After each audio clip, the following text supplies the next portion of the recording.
I'm going to show you something that is going to totally blow your rocks off. Hi. How are you?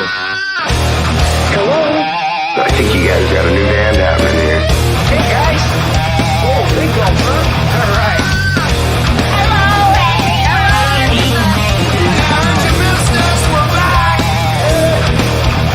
I'm talking to you the way I want to talk to you. If you have a problem, turn off your station.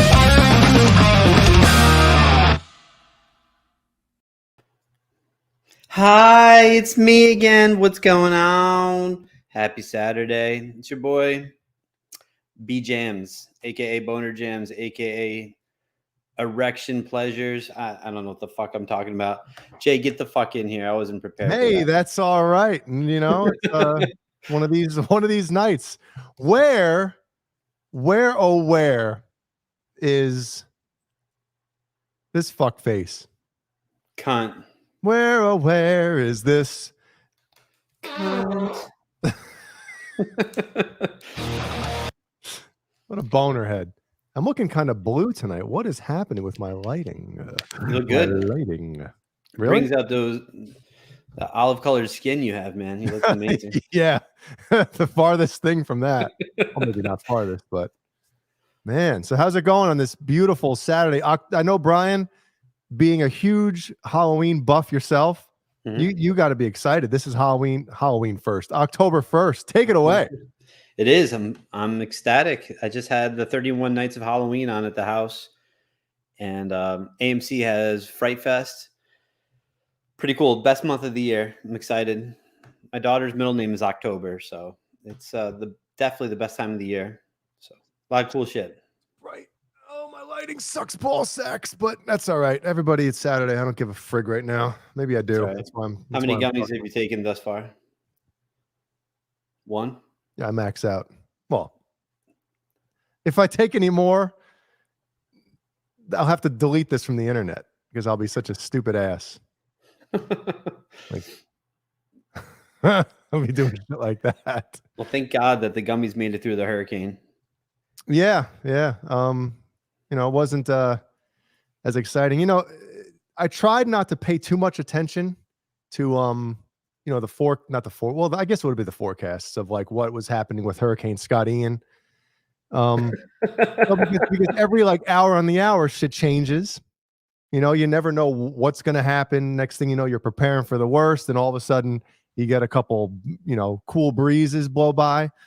I tried not to really pay too much attention and get worked up, you know, because that's what happens sometimes, man. You think your house is going to float away, and then nothing happens. So this time, you know, I just got the updates from my parents every so often, a few days before, the day of. And you know, it wasn't as bad, I guess, as they were thinking at the last minute it was going to do. I mean, I know Myrtle Beach got hit with some pretty good shit, which is only like a half hour away from us. Yeah. But you know, we kind of got lucky. We lost power for about 3 hours. And then about 20 minutes after the power came on, the internet went down for literally 22 hours. That was like the worst part of it. And I know there's a lot of people that you know, weren't so lucky. So I don't want to make it seem like, oh, everything's fine. But according, you know, as far as our situation, it wasn't as bad. I guess the scariest thing was outside our neighbor. They have a tree that's literally right between our two houses. It's like pretty close to the property line, right? So every time there's a huge gust of wind, I'm looking outside. I'm like, Jeannie, you got to take a look at this. Whoa, you know, the friggin' tree is like doing this, and it's like you could see the ground. Like they gotta rip this tree out. They got to do something about it because like you saw the whole like thing getting ripped up. And I'm like, you know, if this was like a category 2 or something, that thing's coming up. You know, so I'm gonna have to ask him to do something about it. Otherwise, if he says no, let's go outside with a friggin', you know, hammer and a nail. Is it leaning towards your house? Well, I guess it depends on how the wind's blowing. You know, right now it's not. I mean, right now it's literally standing straight up. But when the wind blows, it's like it's coming out. You could see the roots and everything. It's just like it's not sitting you know. Right. Yeah. So anyway, I know my buddy in here, Joe. Where is his? Is he still in here? Better still be in here. Talking about farting before. Mr. Richway. Speaking of you farting, real quick in regards to the tree, since I do insurance, give him a few days. If he doesn't do anything, or definitely talk to him to see if he's going to take it down. Mhm. Because if he doesn't, it becomes a liability issue. So if his tree falls, hits your house, that's a you problem. That goes to your home insurance. It's a me problem. Yeah. Oh, okay.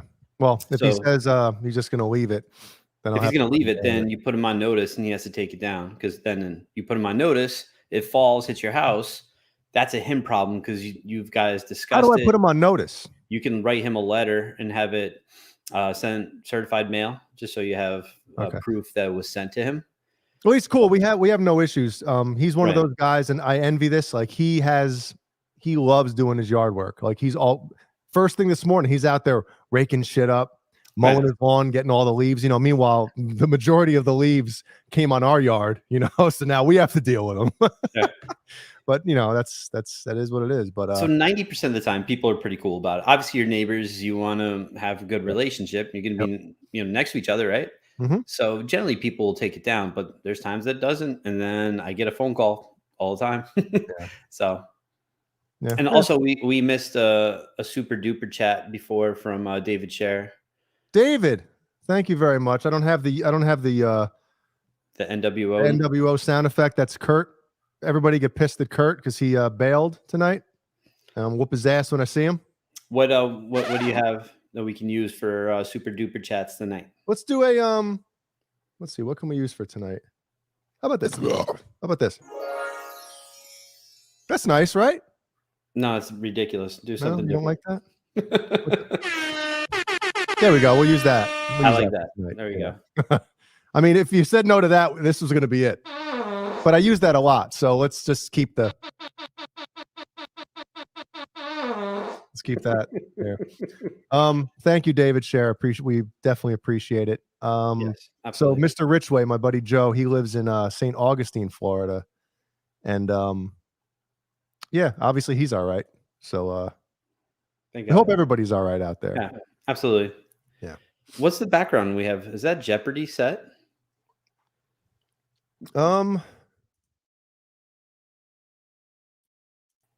It's like, I guess, Sports Center type of thing. Mm. I figure we change it up tonight because we have that. We have a recording studio. Didn't I send you pictures once? I went to ESPN and I was on the Baseball Tonight set. Didn't I send that to you? You might have. If it was a long time ago, right? It was a long time ago. It was like 2015, 2014, something like that. Yeah. Speaking of videos and backdrops, I see the Slipknot backdrop here. It looks like the video you guys did last night has been removed from YouTube over copyright. It has been. How much did you guys play of the songs? Like, did you play a lot? Not very little, / the whole album. We played the whole fucking album. We just had it on the whole time. Did you really? We did. So we had to have it turned down, but you could hear it. And then we would pump it up on different parts. Oh, okay. Yeah.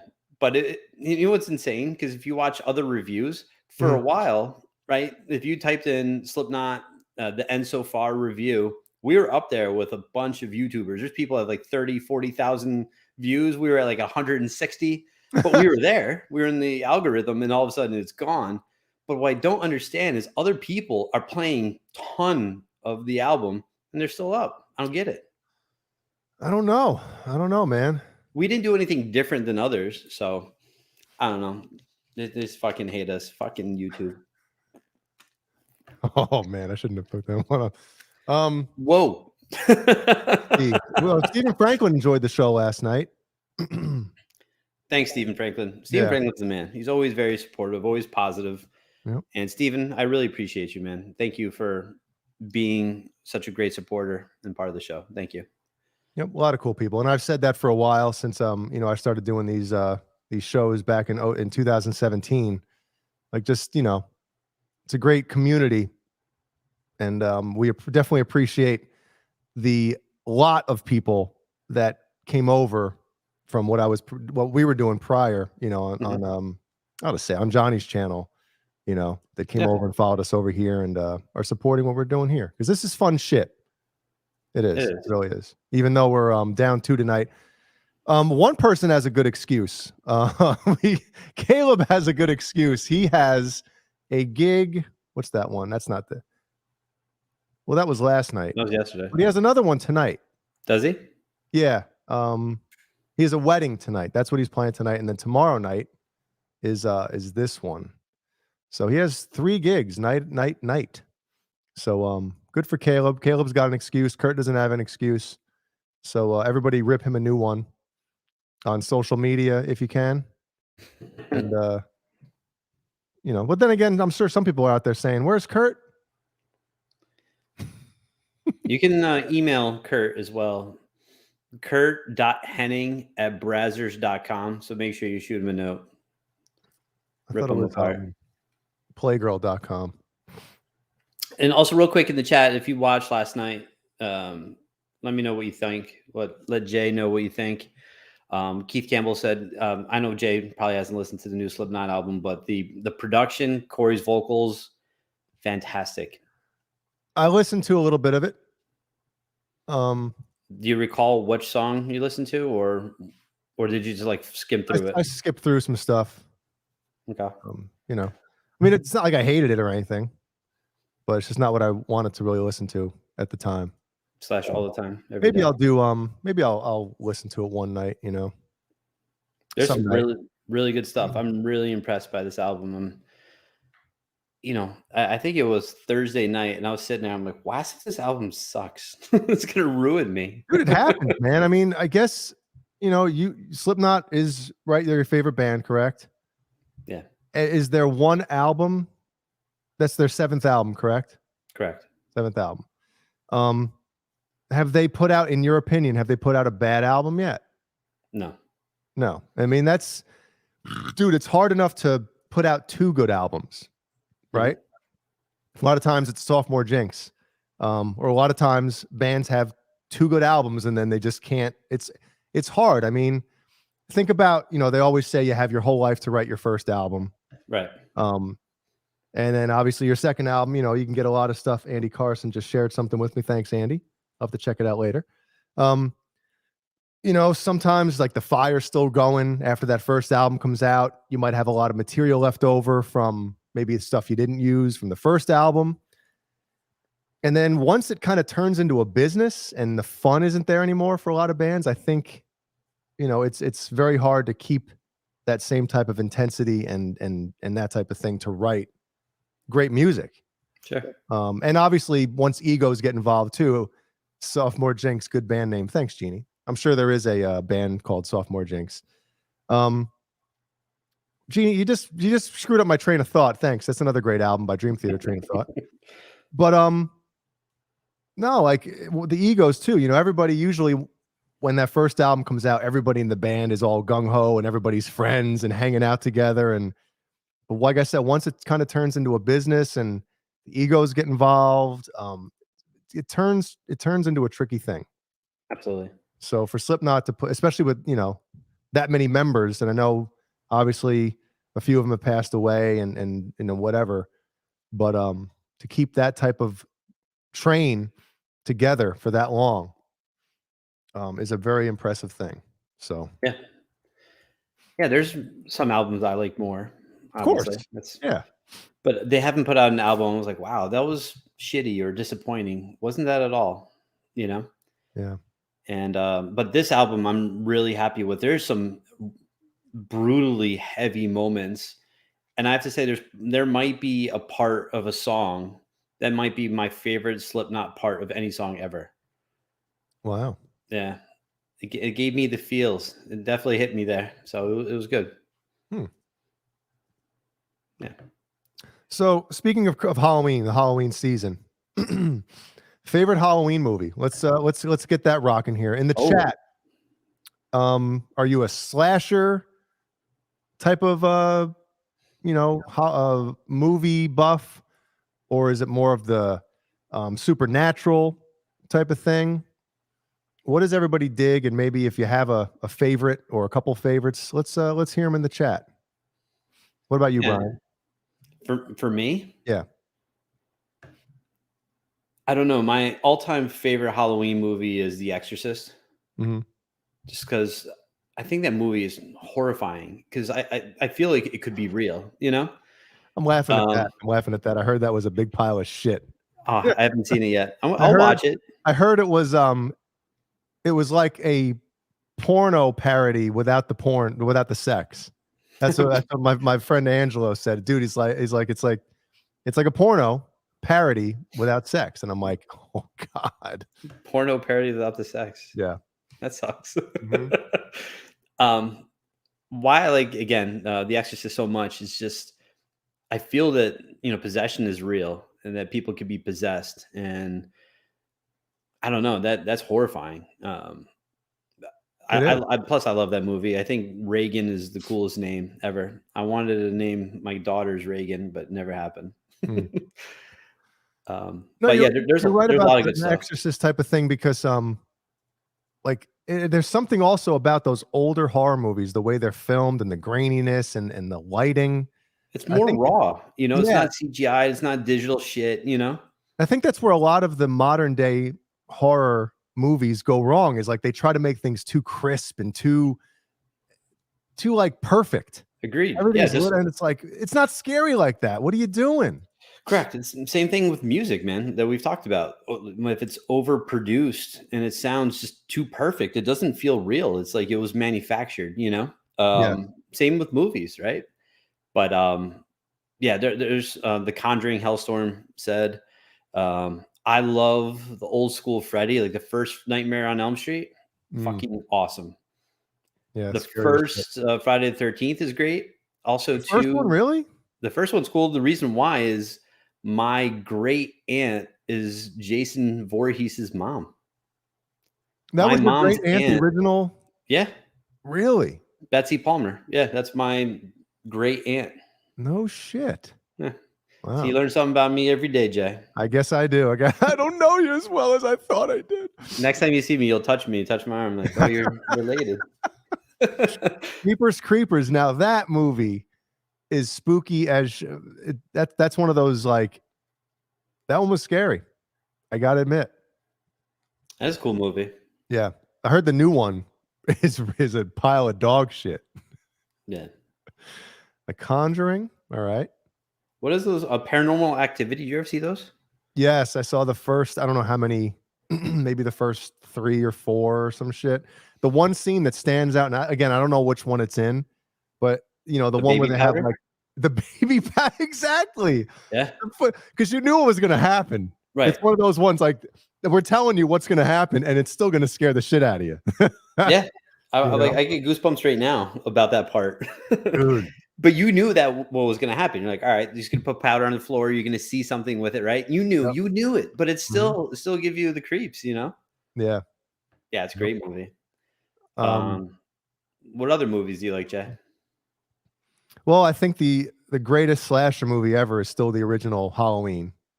Mhm. I mean, again, we go back to like the lighting and the cinematography and all the stuff that they had to do back then because they didn't have CGI. That original Halloween movie, I forget what the budget was, but it wasn't a lot. And they filmed it in like 21 days or something, or 20. I forget what it was. I remember watching a documentary a couple of years ago on it. And it's like what they did with the lack of anything. And they literally made one of the greatest horror movies ever. And if anybody has seen the last Halloween movie, the new one, there's one coming out in 2 weeks, right? Yeah, Halloween Kills Ends, and right? Halloween Ends. Ends.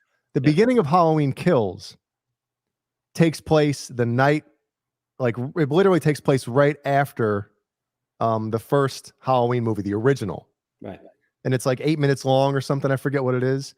But it's like they tried to redo the lighting from the original movie. And that part is the best part in the entire movie. Yeah, because it has that old feel to it too. Yes, Yeah. I know. Agreed. Like to film it like that, because the rest of those movies, like the first 2 they did, like everything Michael Myers is walking down the street. The whole house is lit up like a Christmas tree, or the whole house, the whole fucking street. Right. And then like he goes into the houses to kill people. Mhm. and every single light is on in these houses, and it's like, what is so scary about that? You know, like it's always I don't understand what a lot. It pisses me off. It really does. I think horror movies now need to adapt to technology, right? So if you're walking past a house and motion sensor goes off, it kind of it's not as scary because the house or the street is illuminated. But do something with that. So something motion sensor is set off, the light comes on, but there's nothing there. Like they got to do something cool with that. Or did you see Halloween 2018? Yeah. There's a scene that has that in there. Somebody's like yard. Remember, like there's a light that in the backyard. Yeah. Yes. And all of a sudden, like he's there, and the light turns off, and then he's not there. Right. Then the light turns on again, and he's like, right. It's like, holy shit. Because that's another one of those things. It's like telling you what's going to happen, and it's the anticipation of it. It's like, you fucking know it's coming. You know it's coming. And then it happens. Like, fuck yeah. Do you ever see It Follows? I've seen parts of it. That movie's the shit. I heard it was really pretty good. It's kind of like good flick. An STD, right? Yeah. Yeah. I heard about that. It's great. Plus, too, you don't know when the movie's made. You don't know what year, time period. It's pretty cool how it was shot, how it was done. It was definitely a lot of thought went into the movie. It was really cool. Mm-hmm. Jeannie and I just saw Scream, Keith Campbell's favorite movie. The original Scream was good. Scream was the shit. Because listen, it's hard to make that type of like slasher movie not super cheesy, not corny, and I think what they did with it was pretty cool. Again, the high school theme type of thing, I get it. Kind of can get corny, but I don't know. But Jeannie and I just saw last week a movie called The Endless. It's on Amazon Prime? Or no, it was on Peacock, I think, maybe. And thanks, Shay. I appreciate the Peacock. But but it's one of those, it's not a horror movie. And the description isn't really what the movie is. I don't even want to, if anybody gets a chance, check out The Endless. If I try to explain it, I'll either ruin it or make you not want to see it. But I will say this. Mm-hmm. Since we've seen it, I actually like the movie more. Does that make any sense? Like when the movie was over, we were kind of both like, the fuck? But then once, like, it's one of those ones where it doesn't tell you what's happening. You know what I mean? Sure. You really got to fucking start paying attention about shit.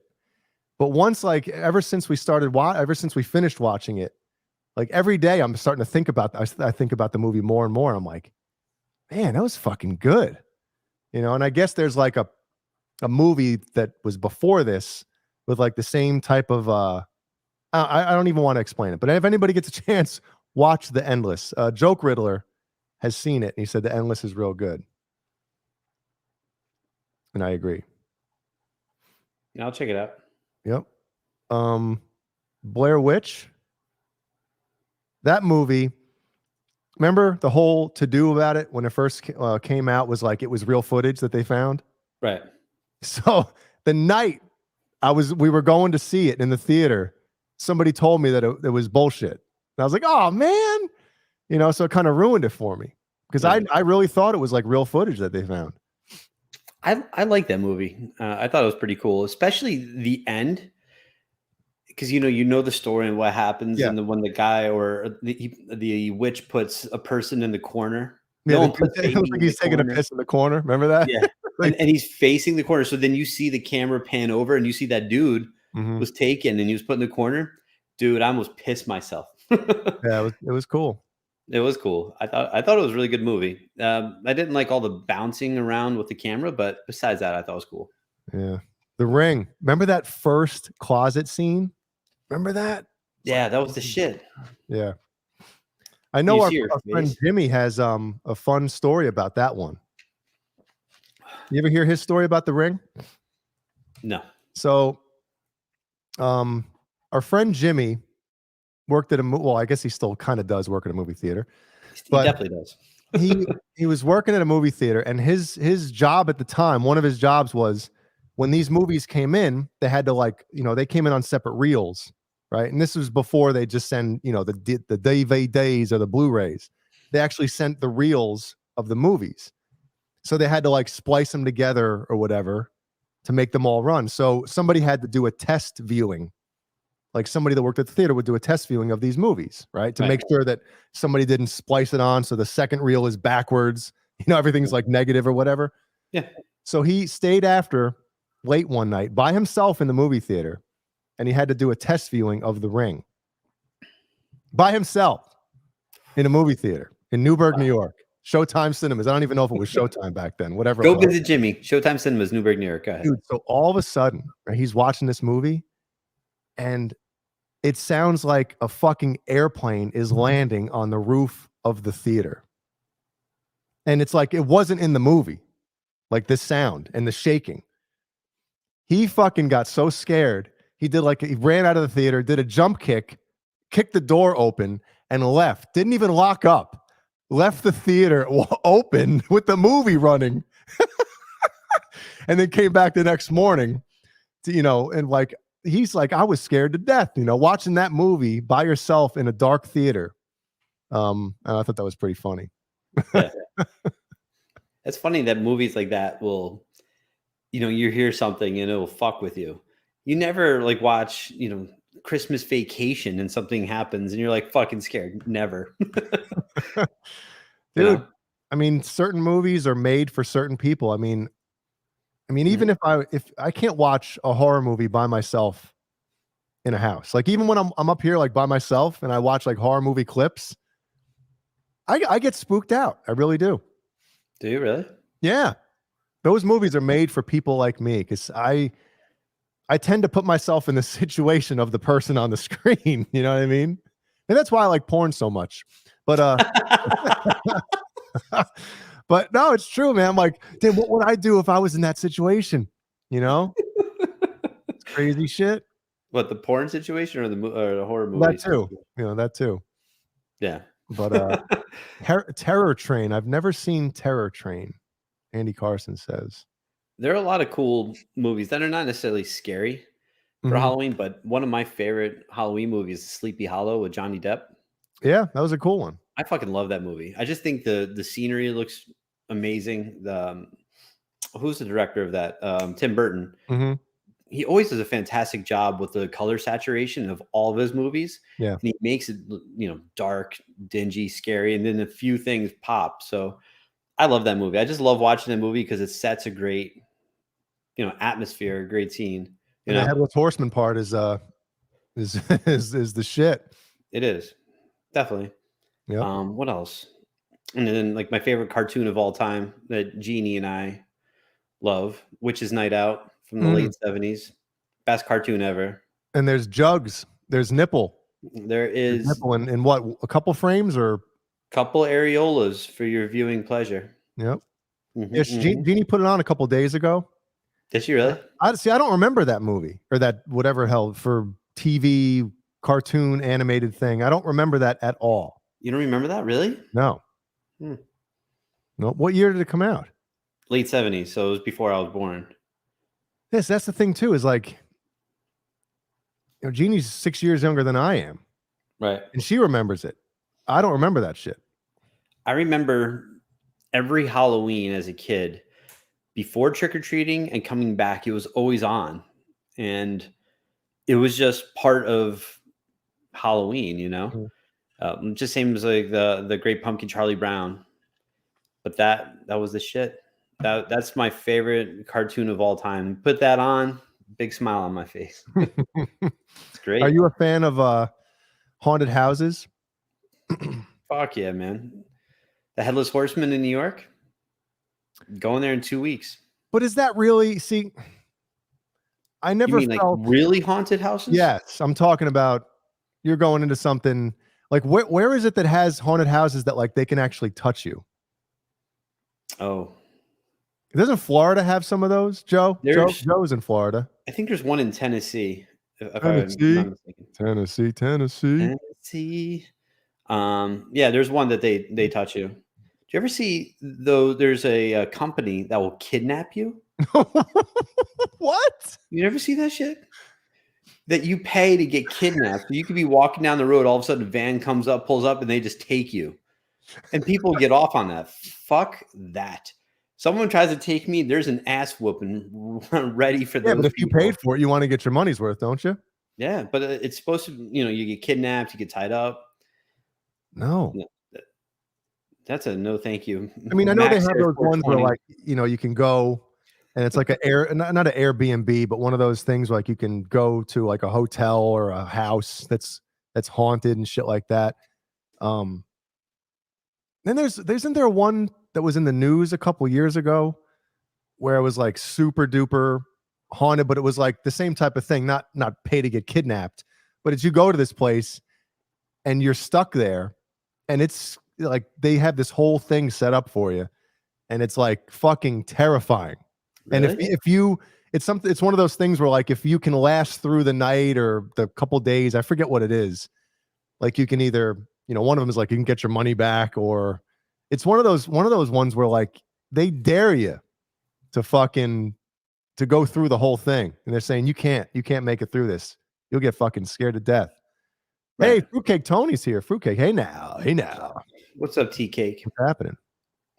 There's a bed and breakfast in Massachusetts, Lizzie Borden's house. You know who Lizzie Borden is, right? Yeah. So you can go and stay there. That's the shit. That's so cool. Is it like haunted? I don't know if it's haunted, but it's but it's still pretty cool. You're in a house where she just killed her parents. Yeah. I guess it's kind of weird. You know who's you ever watch Ghost Adventures? Those shows? Ghost Adventures, Ghost Hunters, things like that. Yeah. So there's a Ghost Adventures one, and they're at a prison, and the first female serial killer was hanged. Hanged. That's the proper term. Back in the 1880s, 1870s. Her name is Lavinia Fisher. Mm-hmm. The cool thing about that is before she's hanged, they ask her, do you have anything to say? And she says, if anyone has a message for the devil, let me know now, because I'll see him in a moment. I was like, that's badass. That's fucking badass. That's the coolest last line of any human being ever. Flat out. Damn. Mm-hmm. That's pretty hard. It is. Oh my God. No, I love to go to haunted places. There's a haunted prison. I think it's in is it Philadelphia, Pennsylvania, something like that. I would definitely go. Winnie Lou, hey now. Yeah, my dad has some fun stories of somewhere in Jersey. There was some hospital that they had to do some kind of work in. This years ago, and it was like terrible. He goes, it was scary as shit in that hospital. I forget what the name of the hospital was, but he was like, you heard stuff, you thought you saw things, and now shit like that. I always talk about we should go this, we should go that. I don't want to go anywhere. What about going to a place like the Headless Horseman? Do you like that? Yeah, I like that type of stuff. I'm talking about a place they say is really haunted. I'm fucking in, man.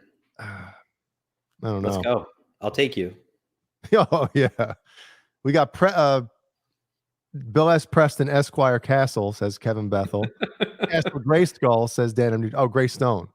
That's what I thought too. I said Gray Skull before too. The false flag is here. Hey now. Real life horror is my life. Thanks, Dan in New Jersey.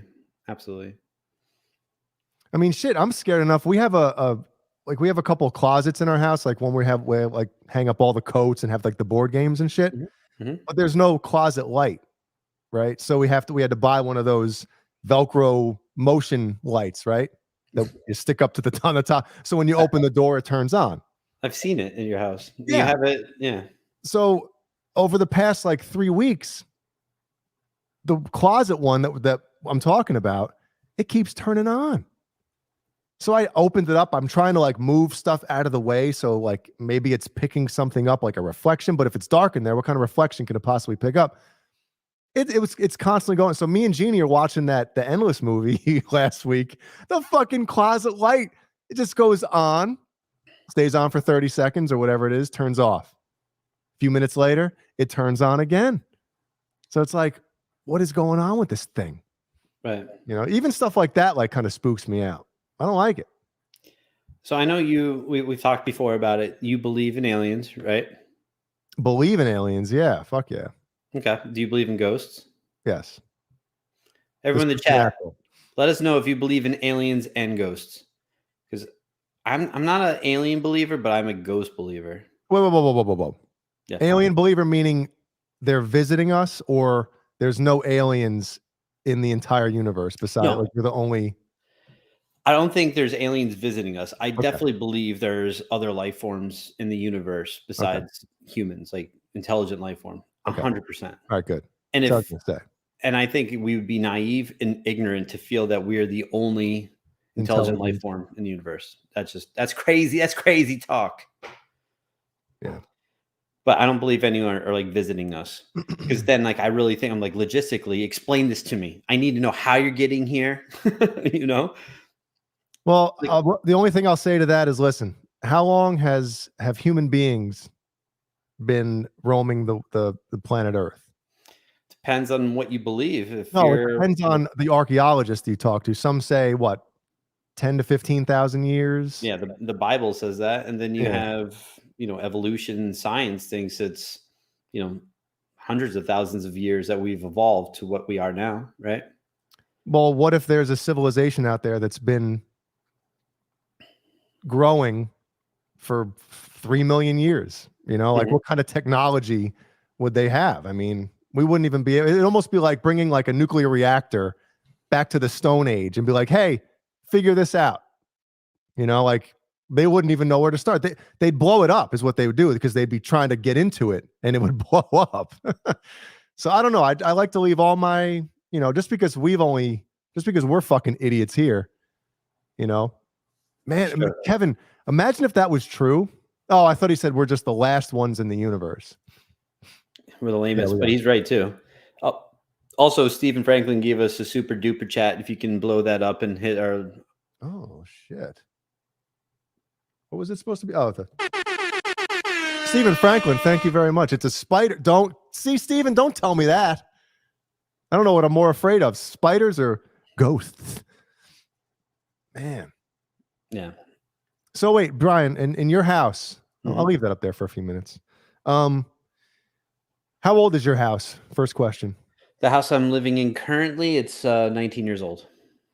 Yeah, so that's not like it was in the, early 1900s or late 1800s where, a bunch of people have died or something in it. Do you have any weird stories of noises being heard or lights turning on and off or fans spinning and then stopping? None of that I shit? wish it would have been more fun, but no, Really? I don't have anything. I don't have anything here either, except for that stupid light sensor. It's probably just malfunctioning, hopefully. But I'm sure Dick Poole. Hey, man. Richard Poole, thank you. From the UK. Shit, what time is it there? Fucking 6 hours ahead, right? He's running late because he just woke up. Thanks, man. Wait, did we miss a comment by Keith here? Jimmy Duro. What? Wait a second. That's pretty intense, huh? You know what's a cool place is in Sleepy Hollow, New York. Have you been? No. It's real cool. If you go there, that town embraces the Halloween season. Mm-hmm. Their fire trucks are orange and black. Their street signs are orange and black. Like, I love that they really embrace what they're known for, right? So pretty cool. Sleepy Hollow is awesome. Salem's really cool. There's a lot of cool places in Northeast for Halloween. Absolutely. We're getting some cool. I believe there's other civilizations throughout the universe, 7 or 8, but I don't think the alien visitors to Earth, because most are not advanced enough to come, and those that are they definitely think we're stupid. But Agreed. According to the whole sightings thing, once we started with nuclear weapons, there in my opinion, anybody that's kind of monitoring this section of the universe / galaxy was like, oh, the kids found the matches. Now we got to make sure they don't blow the fucking thing up. That's kind of what I think. You know, I don't think if anybody's expecting them to just come down and say, hey, you know, we're 3 million years ahead of you guys technologically. Here's some of our shit. Why would you? It would almost be like, you know, handing a fucking, you know, bomb to an infant. It's like, what are you doing? You know? So I wish one of you guys on this show like talking about aliens and stuff like that, because I love it. No, I like talking about aliens. I just don't think they're real. Like, they're not visiting us. I wish they were. So let me ask you this then. So what do you say to the like military and pilots that say they've seen them in the air and like go like, you know, from on radar, literally go from here to here, and they're saying like if you move from that point to that point, that's 5,000 miles per hour, and they actually see them shits. Like, if there's anybody you're gonna trust, it's gonna be somebody, the military and the government. Yeah, well, not government, but I'm talking about pilots. Right. No, I know. I'm Have just seen shit and have come out and said, listen, I saw some shit up there. Right. I don't know what it was. Now, again, Sure. it could be us with some, because I do believe that we have technology that they're withholding from the public. Of course. You know, it makes sense. It's called need to know. Yeah, need to know. We don't know shit. We don't know shit. There's so much that's being hidden from us. But anyway. Yeah, you should check out. There's a bunch of stories of from military, what would they be called? Military whatevers, where these things will hover and like all the nuclear power gets shut off to these things for like a while and you have to reboot. Interesting shit. Hudson Valley, yes. That's where I lived for a while. Brian lived there. Where was it? Pine Bush, I believe, was one of the super duper hot spots. Pine Bush? Yeah. Yeah, Pine Bush, definitely. Yep. Astronauts from the 60s say they saw stuff out the window. Yeah, man. That's what I'm saying. Yeah, I know that they've seen stuff, but I think that it's the Japanese. They're so far. Hey, you never know. All I'm saying is that I believe that, you know, I don't know what I believe, but. Now we also have a super duper chat from Positive Flag. If you want to. Where is it? False Flag. Can I call? Got a few minutes. Yeah, we're not doing anything. No, we're just sitting here. Hold on, let me fire it up. Nelson Rodriguez, 439 years ago, Ponce de Leon was sent to see. Finally, you found views. Your boy Nelson Rodriguez is drinking down. Nice. Let's see. I got to turn. Good job, Nelson Rodriguez. Please share with all of us. Where's the fucking? Here we go. Let me end that. All right, False Flag, go ahead. You got the number, or should I put it up? Put it up. What's the fucking number, man? For God's sake, just give me the damn number! Oh, here he is. Let me hide it then so we don't get 15 calls. Shit. Hold on. Good afternoon. Good afternoon. Hello? Good afternoon. Yeah, it's afternoon here. Yeah. Shit. Jay, I got to tell you, you probably don't know. Sorry. I am absolutely down the rabbit hole in terms of aliens and extraterrestrials. I talk about that all day. What's going on? Can you hear me? It's a fascinating topic. I can hear you. Yeah, I can hear you. I can't hear me now. Brian, can you hear me? I can hear you. Brian, there we everyone. go. The fuck is going on? Yeah. I can hear you, man. You're fine. I can't hear Brian now. Oh, well, that sucks. We've Sucks for you. been listened to by extraterrestrials. Hold on. Can you hear me? Yes. Okay. I fucked something up, and I don't know what I did here. All right. I think we're good. Brian, you can hear me? You can hear False Flag. Mm-hmm. Okay. Yeah. Okay. Sorry about that. Positive flag. Positive flag. There you go. Anyway, I'm a huge extraterrestrial, alien sort of, I'm fascinated by that topic and talk about it a lot. So, well, maybe you and I should be doing a show then. I was actually thinking of doing a podcast with my friend. So do it about extraterrestrials and stuff. We're thinking about it. So, well, you guys do it, and then you guys do it, and then I could call into your show. That'd be great. But there are so many incidences that it's just too. You think, why would the military lie about it? Well, I mean, they've got no reason to lie about it. The military lies about a lot of shit. Well, that's true, but extraterrestrials are, I don't know, like Roswell. I'm actually working on a song called Roswell at the moment, Jay. Ooh. Are you really? For the next album. Yeah, I am. That's awesome. And is Australia a big hotbed of paranormal activity and also UFO sightings, or no?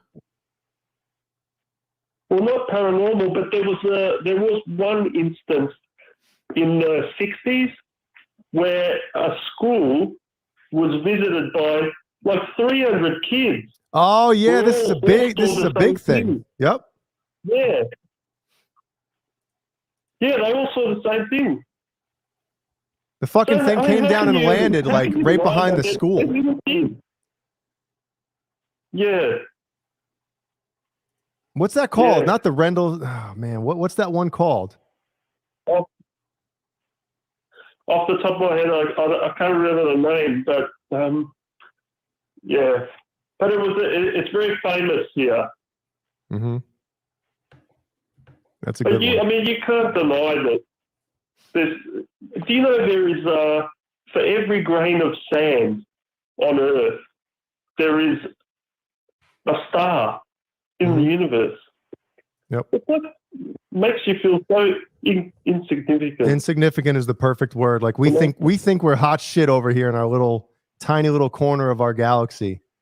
And it's like once you actually right. We can't even like human, what is it? What is the James Hetfield line?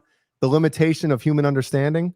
Like we can't imagine how big the universe actually is. Like we can't imagine how big it is. So I've actually like every now and then I go outside with my friend's telescope and we have a look at the stars and crack open a beer and we think to ourselves, man, how vast is this universe?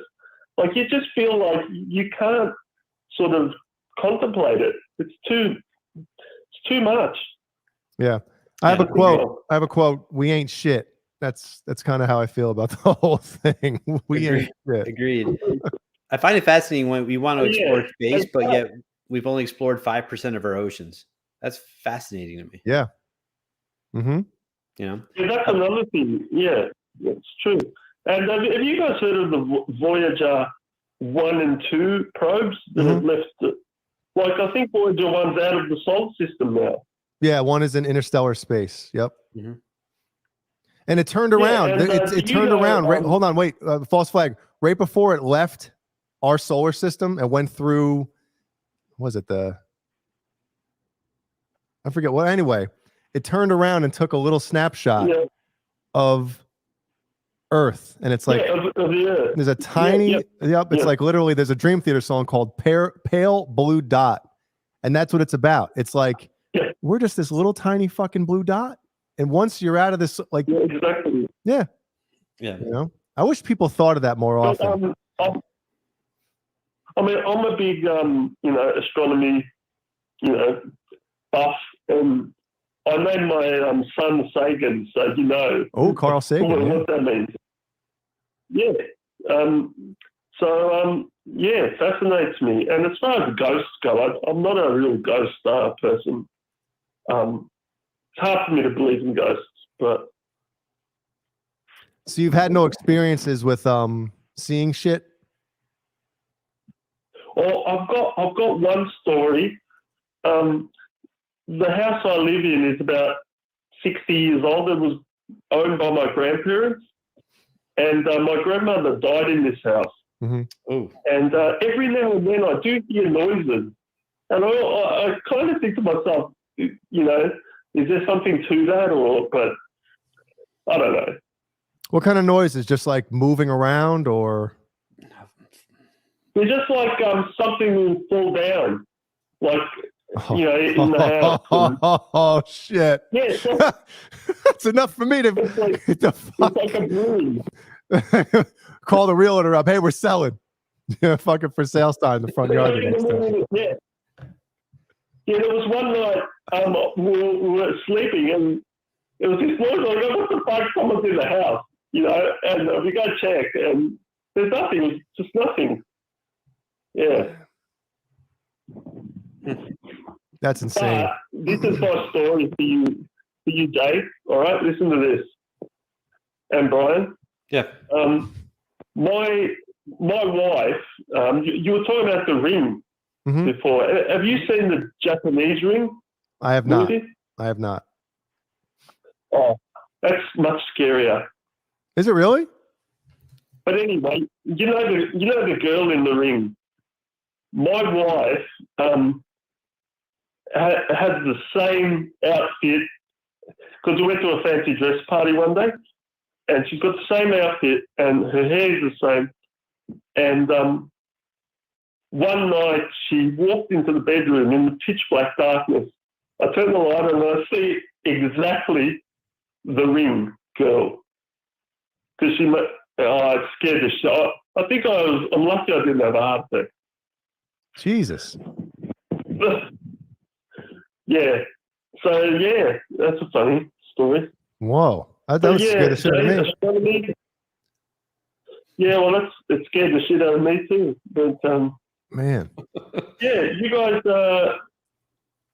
I haven't been able to catch your shows because of the time difference, and it's been frustrating. Yeah. But it's good to finally talk to you. And That's great talking to you, man. Voice. We haven't talked to you in probably about a month, right? It's been a little while. It's been a while. It's been ages. about that.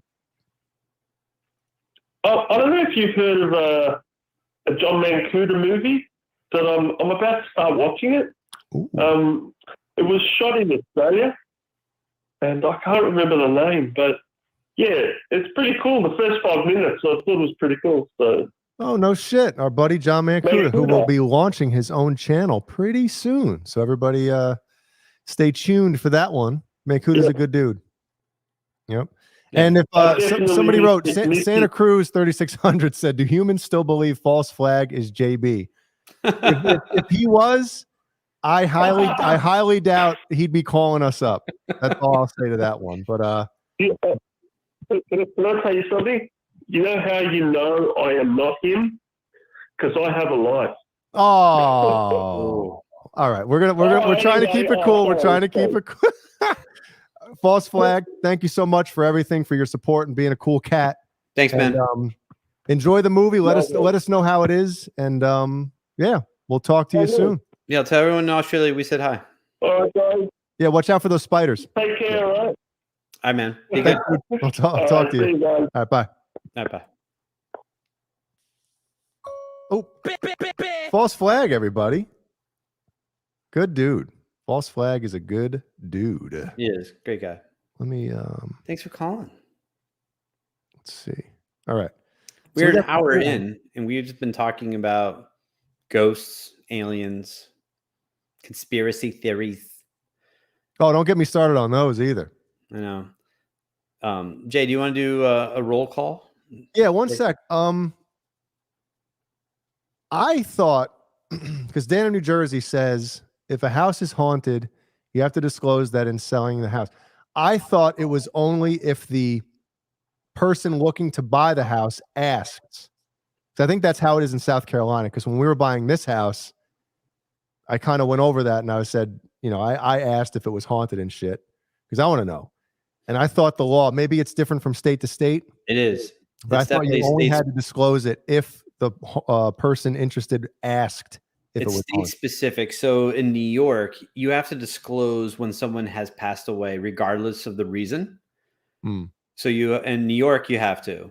So You have when to I disclose the moved from reason? New York to Like, or Connecticut, the cause of death? Do you have to disclose that, or just that somebody passed that away? just someone passed away. I don't think they have to. I'm pretty sure they can't explain or. Well, somebody dying of old age or just a heart attack is a lot different than a mass murder taking place. You Right. know what I mean? So when I moved from New York to Connecticut, and Connecticut is not required to be disclosed, I found out from a neighbor. I was renting a home, Oh no! and I found out that a neighbor's teenage son committed suicide. He Oh, laid on a couch, put a bag over his head, and died. And I was like, "No shit." So damn, that's terrible, yeah, so in Connecticut, it's not required to be disclosed. So definitely, it's state specific. man. Fucking horrible. Yeah, sucks. Terrible. Way to go, Brian. Yeah, thanks. Kept it all positive. Yeah. I mean, you've heard of like shadow people and shit like that, right? Yeah, fuck yeah, I love that shit. So one of the craziest things that ever happened to me was, I might have explained this on prior or something like that, like a while back. But I remember when I was up in New York, I was laying in bed one night and I was about to go to bed. Literally, I was laying up, like, laying in bed on my side, and I had just turned on like the Conan O'Brien show, and Jessica Alba was the guest. So obviously I wasn't like sleeping. I was like, oh shit, so I was sitting up watching it, right? And the way my bedroom was kind of laid out was, my bed was on one wall, and then on the adjacent wall was the TV, right? So I had to I was laying this way, and the TV was at an angle, and to Right. the right of the TV was the door, right? Mhm. And then as you come in the door, there was like a closet. You know what I mean? So and the closet was like an open thing. It wasn't like a door. It was just like an open closet. So I'm laying there one night watching Conan O'Brien, and literally, like, I saw something like this black shadowy figure come into my fucking room. And as my eye caught it, it slowly like dissipated. And as it got like past, like kind of next to the closet or near the closet, it kind of disappeared. I couldn't fucking move. So I was like, what do they call it? Like in Paralyzed shock. by fear. Yeah, paralyzed. Yeah. So I'm laying there on my side, and I'm like, do I yell for my fucking parents? I couldn't do that. So You tried to say something you couldn't, right? I don't even know, dude. I was just like paralyzed. I'm like, I don't even want to move. Like, maybe the thing doesn't know I'm here. Sure. If I move, is it gonna fucking like, like, No, they're that like, shit. "Nope, That I shit don't knows fuck that you." you're there, man. They I know. know that you're there. I know. So anyway, long story short, I fucking called Jimmy. I fucking reached over and grabbed my cell phone, and I called Jimmy. It was like almost midnight or some shit, I'm like, Jimmy, so I'm telling him what's going on. Oh, really? For real? And then like eventually I got up, and that was the last day I ever slept with my door open. Really? Yes. And I used to lock it after that too. Not like a ghost is gonna be like, oh damn, he locked the door, But it's just like, I was fucking scared shitless, dude. Couldn't fucking move.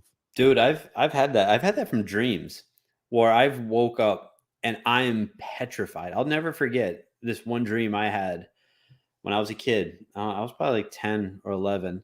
And at that time, you're 10, 11, you're 6th, 7th grade. You're not a little kid anymore. That's possible, Bozie. I don't know. Go ahead. And I remember this dream was just, I was out at night in my neighborhood. And when I was a kid, bunch of friends of mine, we would play tag at night. Did you do that back in the day? Well, playing tag? At night. Well, we used to call it manhunt. Yeah, same thing. Yeah, manhunt. Mm-hmm. So it's a certain perimeter. Like you can't go too far, right? You can't just go like, I'm gonna run for 3 miles. No, like you can only go certain places, right? Mm-hmm. So the dream was about that, and there were people watching us, not saying anything. We saw them. We were just like, all right, well, we're gonna keep playing, and then eventually they just started getting closer and kept encroaching on what we were doing, and I remember that this one was like reaching for me, and I like I felt like I pulled my hamstring, but this again is a dream, but I couldn't run. And I was running and I was moving as fast as I could, I thought, but I wasn't moving anywhere. And it grabbed me and his face was blank. Like you could see its face, but there was no emotion. It was just horrifying. And I remember waking up and I didn't call for my parents, when I was a kid, but I couldn't scream. I was like, I had tears in my eyes. I remember vividly.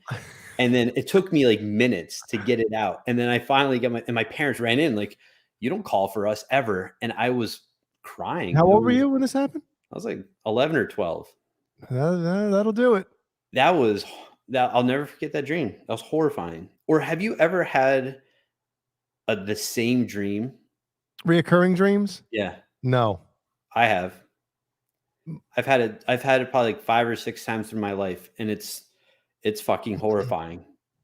Let me tell you about it. Yeah, please do, because now I'm like, I'm kind of interested. I love shit like this, dude. Love it. This dream, I've had 5, 6 times throughout my life, and I've had it in probably good 5, 6 years. Oh, well, tonight is coming back. Number 6. So it's a beautiful day. It's sunny out. It's not a cloud in the sky. And it's kind of like a Tim Burton movie. It's like very vivid. The color is very saturated. So the grass is bright green. It's mowed. And my house that I'm staying at is on top of a hill. It's clean, smells amazing because candles must be lit and it must be, it's just like my house. But no, it's so clean. It starts out like a good dream. Yeah, it's now, very positive. Before you tell the rest of it, can I ask you? Yeah. If when this dream starts, are you like, oh shit, here we go again, or is it like a new dream every time? No, now when I have it, I'm scared. Oh, son. So again, in the house, everything is great. It's sunny out, grass is bright green. It's been mowed. Like it's perfect. It's serenity. It's so nice, right? There's nothing bad. But then, so the house is on top of a hill and you can see out from the back of the house, like in the kitchen, because it's where the sink is. You look out the window, you can see for miles, like, because you're high up, right? And you can see above the tree. And then you feel like, or I feel a presence, like it's very ominous. And like you can hear like something very far away, like walking. And then over the trees, which is, 10 miles, 15 miles away, you start seeing a head of a monster start approaching, and you can hear it keep walking, getting closer and closer. And then I always wake up as it's right by the house because I don't know exactly what it is, but it's the most horrifying presence I've ever felt in my life, and I've had it several times. And when was the last time you had it? Besides 5, 6 years ago. 5, 6 years ago. It's funny because my father, I remember him telling me years ago that he used to have a reoccurring dream. And it was basically, he was in this room and there was faces he was like in a room with 4 walls, no doors. And all of a sudden the walls would start closing in. So like a panic room type of thing? And the faces would be like laughing at him and shit. And like, obviously once it got like super close and he thought he was going to get crushed, he would wake up. But he would have that dream like constantly. And I don't think he's had it in like years. I don't even want to mention it to him because like he'll probably like same thing. You're thinking about it now. You're gonna wake up tomorrow and be like, Jay, I fucking had that dream last night. Oh man. I hope so. But no, that feeling, it's amazing when you wake up and you've had dreams like that. And I think everyone in the chat, and you're shook. Like it hits you in your soul. Like you're shook. There's that moment when you wake up from a terrible dream and like for maybe a split second or two, you think it's real. Like you wake up and you're like, you have that feeling of this is my life. That's real. What just happened there. And then all of a sudden you shake it, you snap out of it and you're like, oh my God, thank God. So on the flip side of that, Jay, have you ever had a dream that felt so real and so amazing and you wake up and you're like, fuck, that wasn't real? Did you ever have that? Room full of chicks and you're about to stick it and then you wake up. Yeah, I've had that. Yep. Mm-hmm. No, I haven't had that dream. Maybe tonight. But I've had dreams where I woke up and I'm like, and or you even question yourself, like, did this happen? Like, is this real? I don't know. That's happened to me, and everyone in the chat. If that's happened to you, let me know, because it's definitely happened to me several times. I had a dream about this. Is probably going on. What would it be? About 20 years now.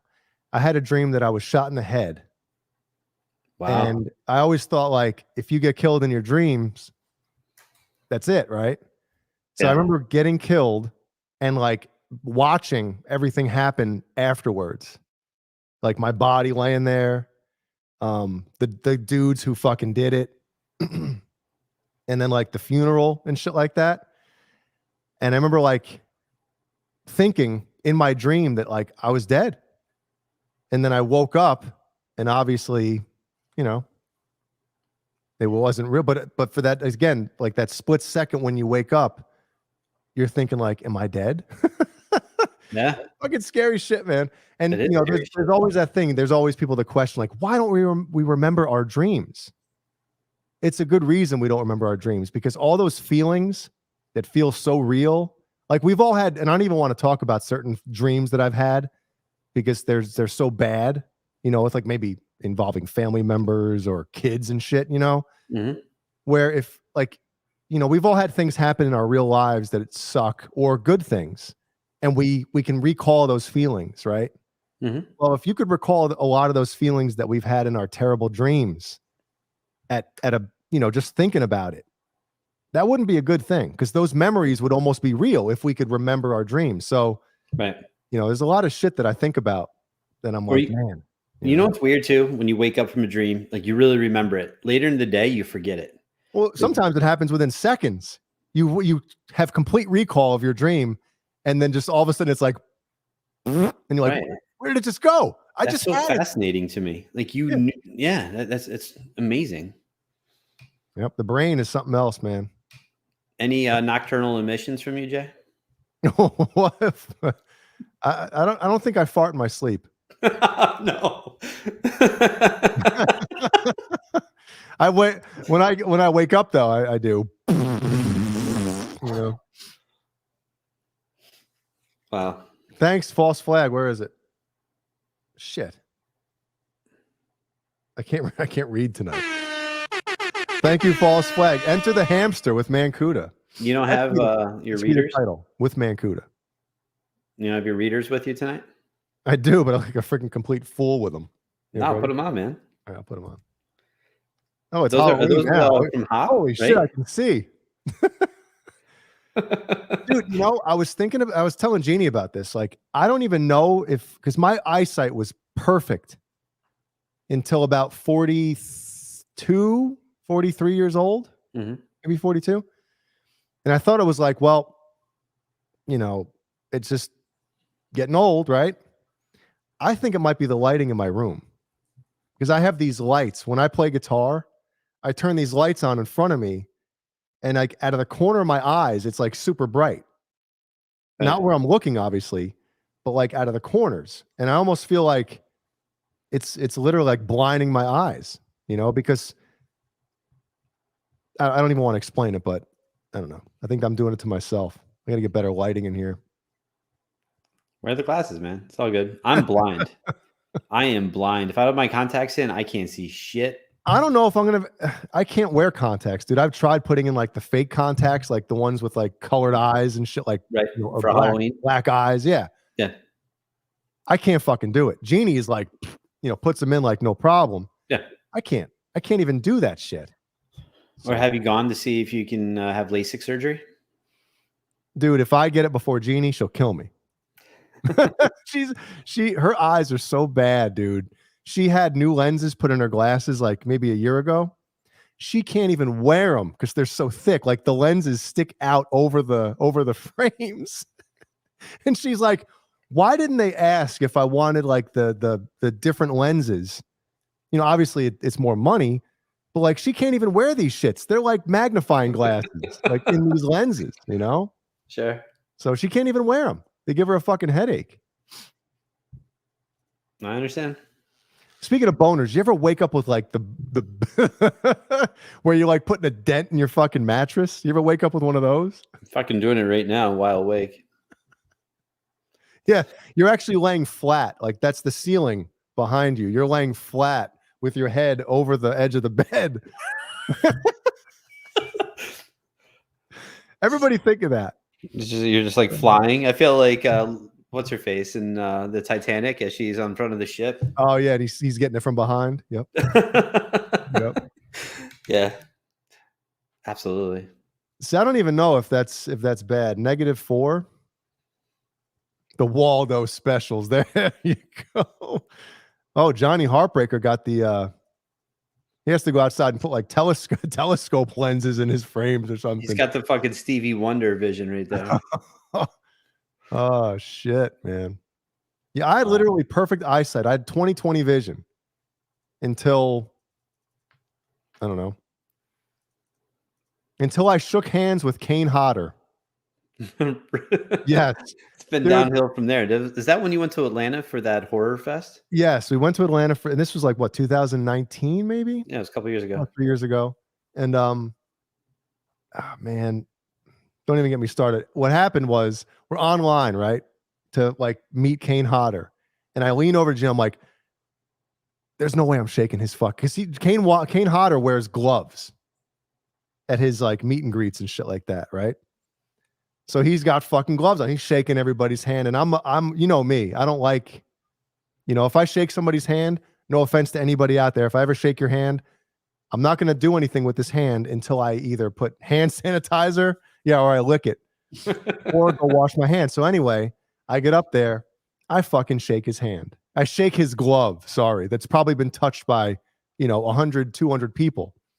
Right. And I ended up getting a fucking virus in my eye, one of my eyes. I got some fucking crazy shit, and I got some serious flu, and I'm assuming it's from his fucking glove. Kane Hodder fucking gave me the flu. But ever since then, like my eyesight, and again, I think it's from this room and my lighting and shit. But yeah, Kane Hodder was cool. He was if he's wearing cool. gloves, I'm just gonna give him a pound. I'm not gonna fucking. That's what I was gonna do, but he held it out, and I was like, "Fuck," Yeah. Wow. Yeah, it's one of my regrets in life. Jay, do you have any regrets? Yeah, shaking Kane Hodder's glove. That's what it is. Man. Well, I have a lot. One cool thing he was doing I guess it was because the thing I was doing, it was just like his signing desk, you know what I mean? A table. Mm-hmm. And then he was doing something else, like a Q&A session thing. And he was putting on his Friday the 13th Part 7 outfit, which is what I call like the road worn or relict Jason. Part 7? Part 7, the New Blood, where basically like it has the big crack in the bottom of the mask. It's got the chain around his neck from Part 6. Mm-hmm. The clothes are all ripped and shit. You can see like his, you can see his fucking spinal shit behind. Spinal. Like, he's like, I think it's the coolest looking Jason ever. He looks like he's been through hell. So he was putting that whole outfit on. Is that when like all the lights turn on and they all start shooting him? That was Part 8. Or no, that was 8. Part 9, right? Jason Goes to Hell. I don't remember. Yeah, Part 8 was Manhattan. 9 was Goes to Hell, and Jason 10 was Jason X. That was Jason Goes to Space. That one sucked. It sucked, but it's one of those fun. It's like it's so stupid that it's fun. There's some hot chicks in that one too. But I asked him what was one of his favorite death scenes or murder scenes or kill scenes, whatever you want to call them, for him. And one of my favorites was in Jason Goes to Hell or Goes to Space. Sorry, Jason X was. Remember when he gets when he thaws out, when he's in the spaceship, yeah. And he's lying there on the table and they have no idea who this thing is. Mm-hmm. And all of a sudden he like gets up, looks around, and there's the chick at the table or whatever, or and there's that sink full of what's the shit that freezes you? Nitrogen or the yeah, you know what I'm talking about. Yeah. And he fucking grabs her and fucking sticks her face in it, and she's screaming, and it's like, ah! And her fucking head freezes. Mm-hmm. And then he picks her up and fucking smashes her face on the table. and it just disintegrates, and he picks it up and looks at it. Oh, I told him that one. He's like, that's one of my favorite ones. I'm like, fuck yeah, man. That's cool. Shit. Yep. Wasn't that the time too you met Kevin Nash and Scott Hall? Yes. Yep. And they were super cool. That's awesome. Yeah. Asking stories. And I met Marty Jannetty. Did you really? Rockers. The Rockers? Yep. And I brought up the when the Rockers broke up on the barbershop. And he got kicked through the glass. Through the fucking glass. Yep. And Bobby Heenan goes, he don't what he say? I knew he was gonna do that. And then you see Marty Jannetty tried to dive through the window to escape. Met Eddie Furlong. I told him that my wife had a crush on him. Did you really? I said something like that. And Jeannie was right there, right? Oh yeah. Yep. Yep. But he was super nice. Like he wasn't weird or anything. Like he was super kind and like, a lot of these people, not that Eddie Furlong's a big star anymore, but a lot of them you can tell they just go through the motions. The eye contact isn't there. You feel like you're just bothering them almost. Right. Eddie Furlong was cool as shit. That's awesome. Like any kind of questions we asked, I asked him about Brain Scan, which I don't know if anybody out there has seen that movie. Brain Scan. It's a good one. If anybody for Halloween wants to see a cool movie with Eddie Furlong in it, Brain Scan is where to go. Okay. But we're just asking him like different questions and shit, and he was just really down to earth, and probably my favorite. Out of all the people we met at that thing, he was probably my favorite. That's awesome. Did I tell you who I met this week? Who? So when I was in Denver on Tuesday, we finished our meeting, and I went to that guy right there, that little monster guy that I always have in the corner. Yeah. Yep. So a place called Distortions created that. So if anyone's familiar with the Travel Channel, there was a show called Making Monsters. It was on for a few seasons. It was always during October. And this place called Distortions that makes Halloween props, animatronics, shit like that. So every year, if you came to my house, you would see I have a ton of Halloween shit. Mm-hmm. And they do masks. They do the animatronics, scared props, ton of shit. So I went there. John Gruden. I thought he was Chucky. Chucky, yeah. Yeah. So about 5-6 months ago, when I knew I was coming out to Denver, I emailed them because I always buy shit from them. I'm like, hey, I'm coming out for a meeting. I'll be in Denver. You guys are in Greeley, which is about an hour away. Would you can I come? Like, do you guys do tours? They're like, no, we don't really do tours, but you've spent enough money here where, hey, Brian, I'm sorry to do this to you. Jeez, I gotta take a leak so bad I can taste it. I got a fucking piss, dude. Go ahead. I'll keep explaining the story. So, on Tuesday after the meeting, I went to Greeley to go to Distortions. So if you guys have watched the show, Ed Edmonds is the owner and the creator of amazing Halloween props, masks, stuff like that. And went there and got to meet the people that were on the show, got to see what they were doing. I'll send Jay pictures so he can put it up. But it was really cool experience. And which is cool is because it starts off the Halloween season and going to a place that creates all the shit that I buy. Definitely pretty neat. And I was, it's cool when you see people that you've been watching for years and you're just like, man, I hope he doesn't suck or is a dick. He was super nice. He made a video for my kids. Really cool. Definitely a great experience. So Ed Edmonds, if you're watching, which I know you're not, but it was great meeting you, and thank you for having me and my friends. So real cool. So as Jay is emptying his bladder, I'm going to go through real quick. I'm going to do a quick roll call. And as I'm going to do it, type something in the chat. Tell me your favorite scary movie. What's your favorite scary movie? Type it in real quick so I can say what's up to you. So I'm going to go halfway through. So we have my man Max Air 420s here.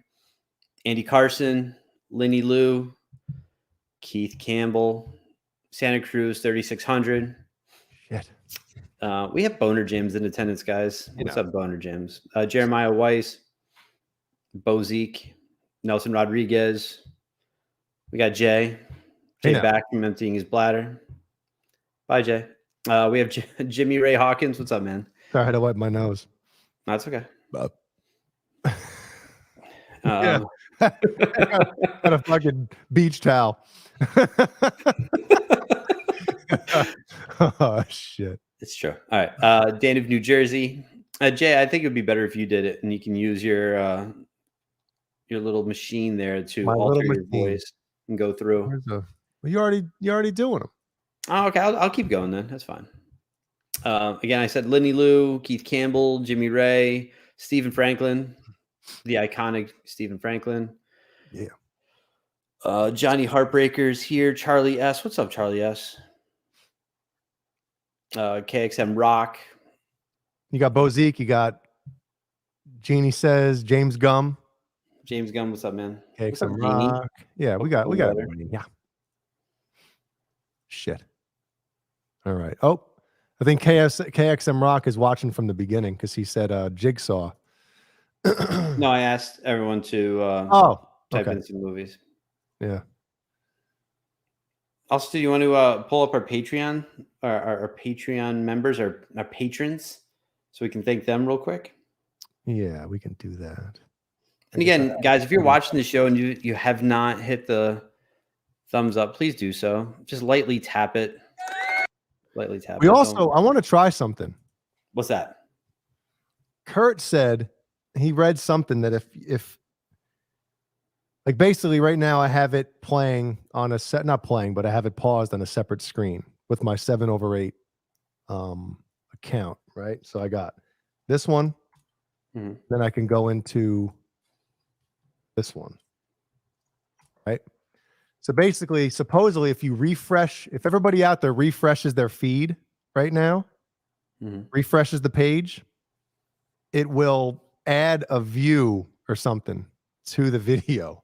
So I'm going to try and see what happens. It will add a view. See, look at that. Whoa.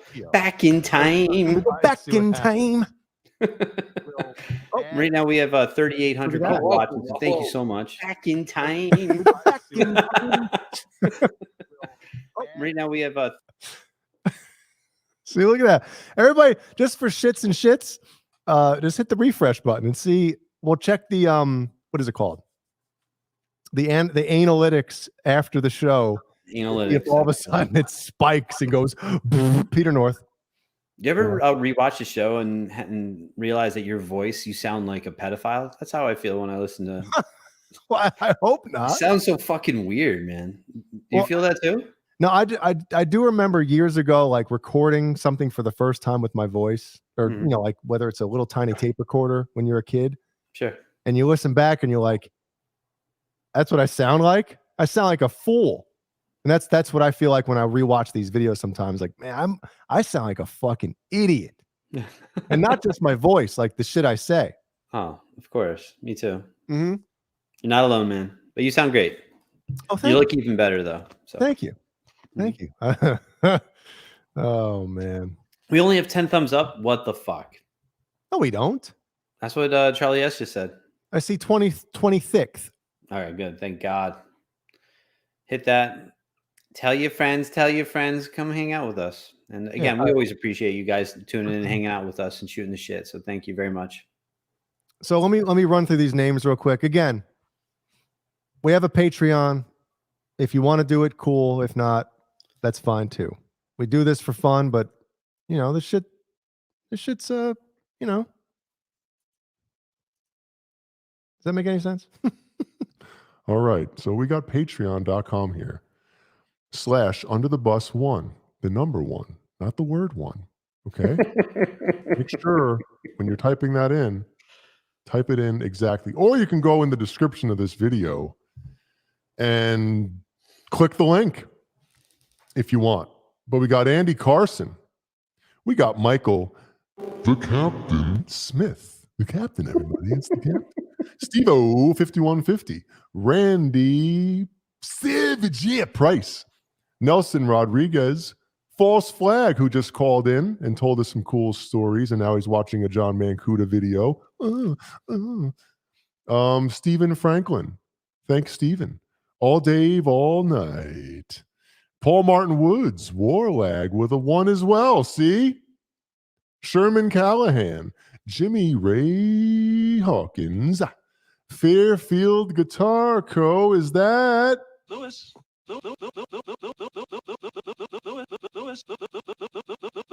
That's Lewis. 5150 Fair Warning. Wayno. We got Mikey Mojo.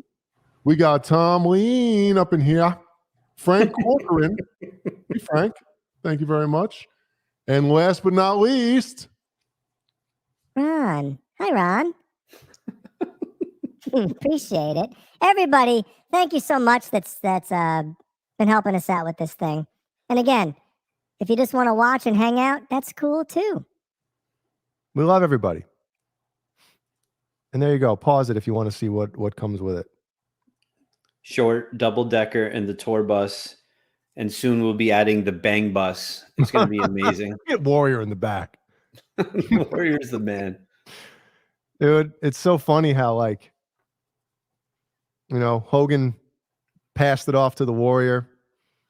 And it just, you know, and he always said it's like it's hard enough to get there. But when you're the champ, to make people still want to see it, that's the hardest thing to do. There's only been, you know, a bunch of guys that have been able to do that, and Warrior wasn't one of them. You know? Yeah. But anyway. Agreed. And we're gonna try to get this back on. Right now it's got yanked off because of copyright issues, because I guess Brian and Kurt played the whole fucking album. Some straight bullshit. So we'll try to get it back on. If not, you know, it is what it is. So. But it was a lot of fun last night, and everyone who watched, again, thank you. We had a great time last night. Isn't it always a great time? Not always, but last night was great. Oh, no, I'm just joking. It's always a good time. But and the thing that I really like, though, and I really appreciate, is Kurt has been really diving into some of the music that I listen to and really embracing, like, you know, listen to the whole Mastodon album, loved it. You know, the Hush and Grim, the last one. There's a few other things that I've sent to him. He's like, this is really good. Send me some other stuff. That, you know, when you have friends that are just like, yeah, whatever. But he's really interested and wants to hear it. And he's like, why do you like this? Like, I really respect that from Kurt. And with Slipknot, he listened to the whole album and he's just like, Brian, this is some really good shit. So yeah, I have to thank Kurt for, you know, running the show last night and taking an interest in something I like. So as a friend, I really appreciate that. So Kurt, I know you're not watching, go fuck yourself. But no, thank you so much for for being a good friend. So thank you. So Bob, my friend Bob, is trying to comment. All he wrote is yo. Who? Bob Digi? Bob, and said this comment goes against our community standards on spam. What? What? Yeah, that's what he's saying. Interesting. Yeah. Anyway, what else we got here? Lenny Lou, Kurt's cool. Lenny Lou, did you meet Kurt last year at EVHCon? Because Kurt will be back for this year's EVHCon. And I'll be there. We might go live. That'd be pretty cool. What do you think, Jay? Yeah, we'll see. Facebook yanked Keith Campbell's positive reviews. What is going on? Facebook doesn't like us. I don't like Facebook either. Probably motherfucking bookface. Yeah. Zuckerberg, that son of a bitch. Yeah, that fucking weirdo. God. You know, the people with money. I guess if I had that kind of money, I'd be weird as shit too. You know? Like more money than you could dream about spending. You're fucking weird already, man. You don't need. Yeah, I don't have any money. Could you imagine if I had money? My God. You know, I wonder if I'd be an asshole if I was like loaded. You know, if I had like a couple $100 million, you know, and I could just do anything I want. I wonder if I'd be an asshole more than I am now. You know, right? I just wonder. Pretty douchey. Bozie wants to call in, Jay. Should we let Bozie call in now? He's got some shit he wants to talk about. Yeah. Bozie, let's get you in here. For God's sakes, just give me the damn number! Okay. We're waiting for you. Who's texting me? What are you texting me this for? Oh. Because Yeah, I forgot to send it to those guys. Shit. Yeah, I sent him because Balls to send us some shit. Yeah, tell Balls to get the fuck in the chat here. Bozie, call in. We are ready for you, Bozie. Randy Price says he's an asshole without money. It's true. It's true. Hello. Hello. You're on the air. Hey Jay. Hey Brian. What's up? What's up, Big Bones? What's good? What's good? I mean, a lot of interesting topics tonight. So I'd like to comment on a lot of this shit, if you don't mind.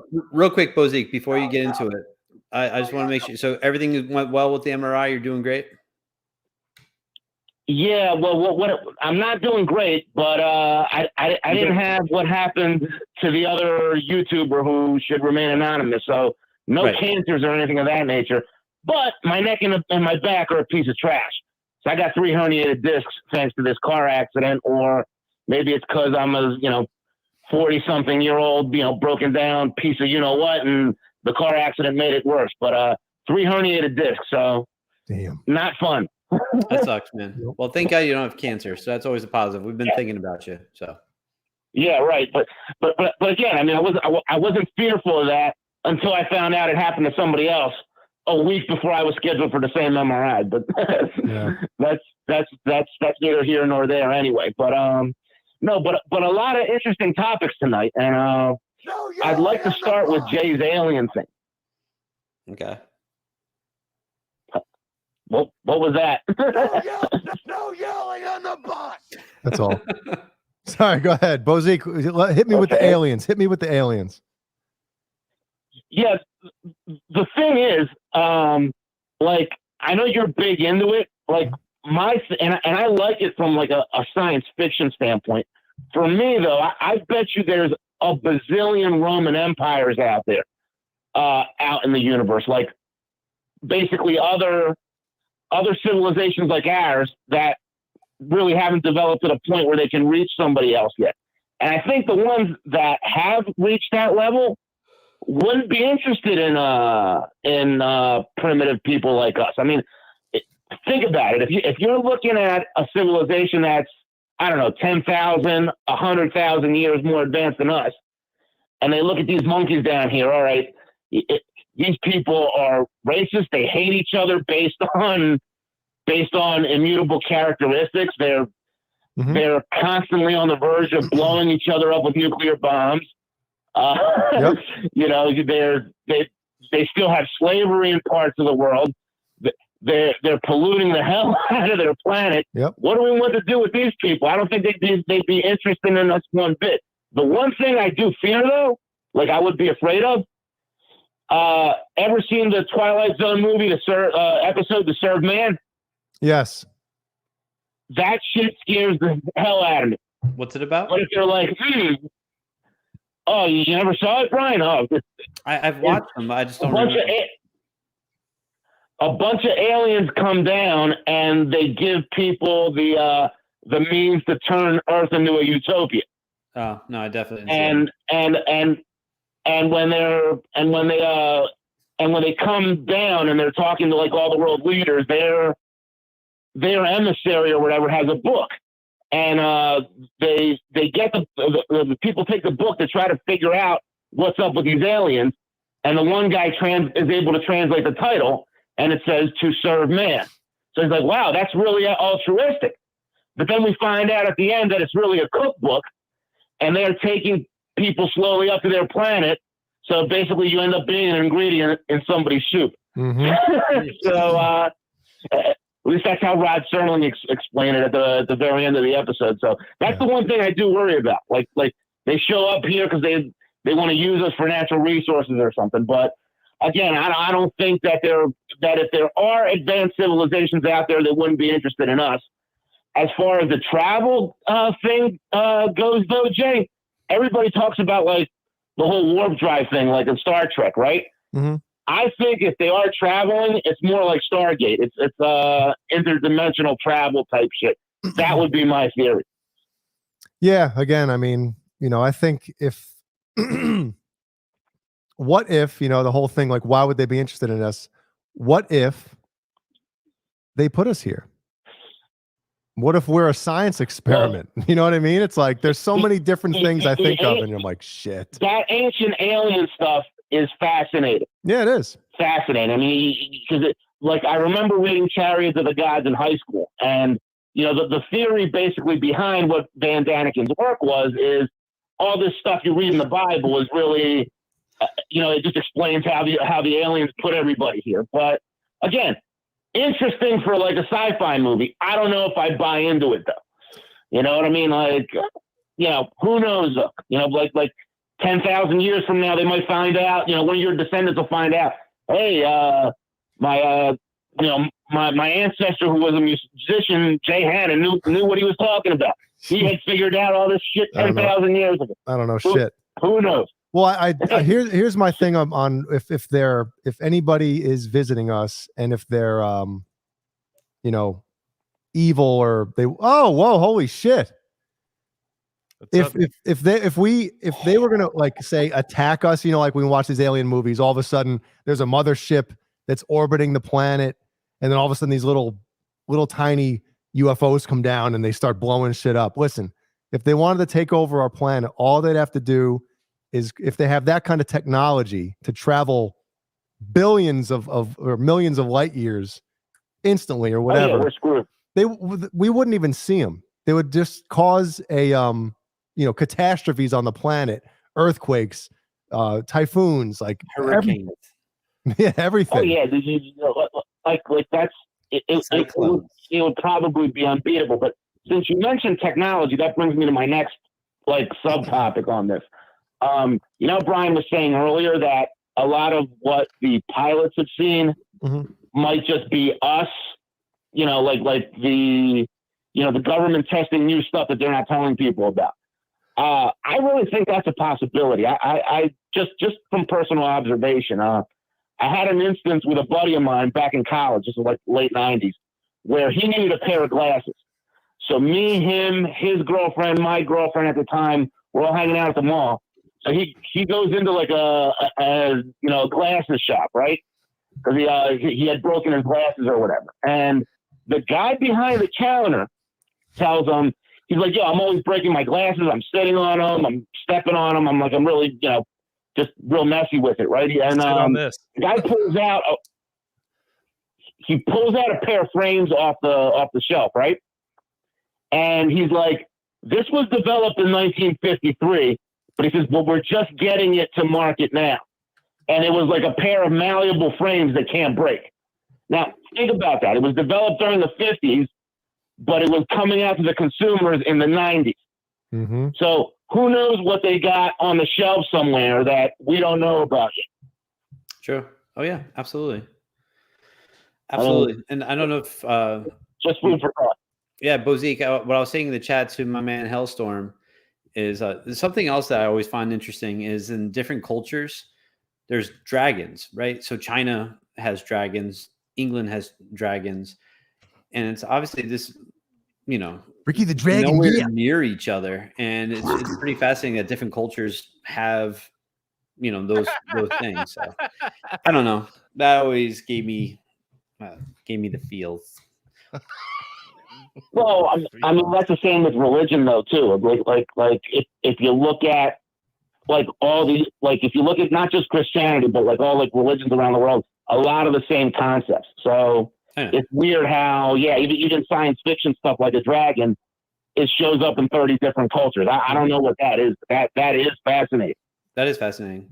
Oh, the other thing cool is from the Bible as well as the like the Torah, the Quran, Bible also has the Great Flood, right? So you knew that occurred Well, obviously, to what extent? But I find that fascinating too. Yeah. Well, they're saying like geological. I had read somewhere that there was like geological evidence of a big flood, like in the Middle Eastern region, like 40,000 years ago. So I don't know if everybody was referring to the same thing, but they could have been.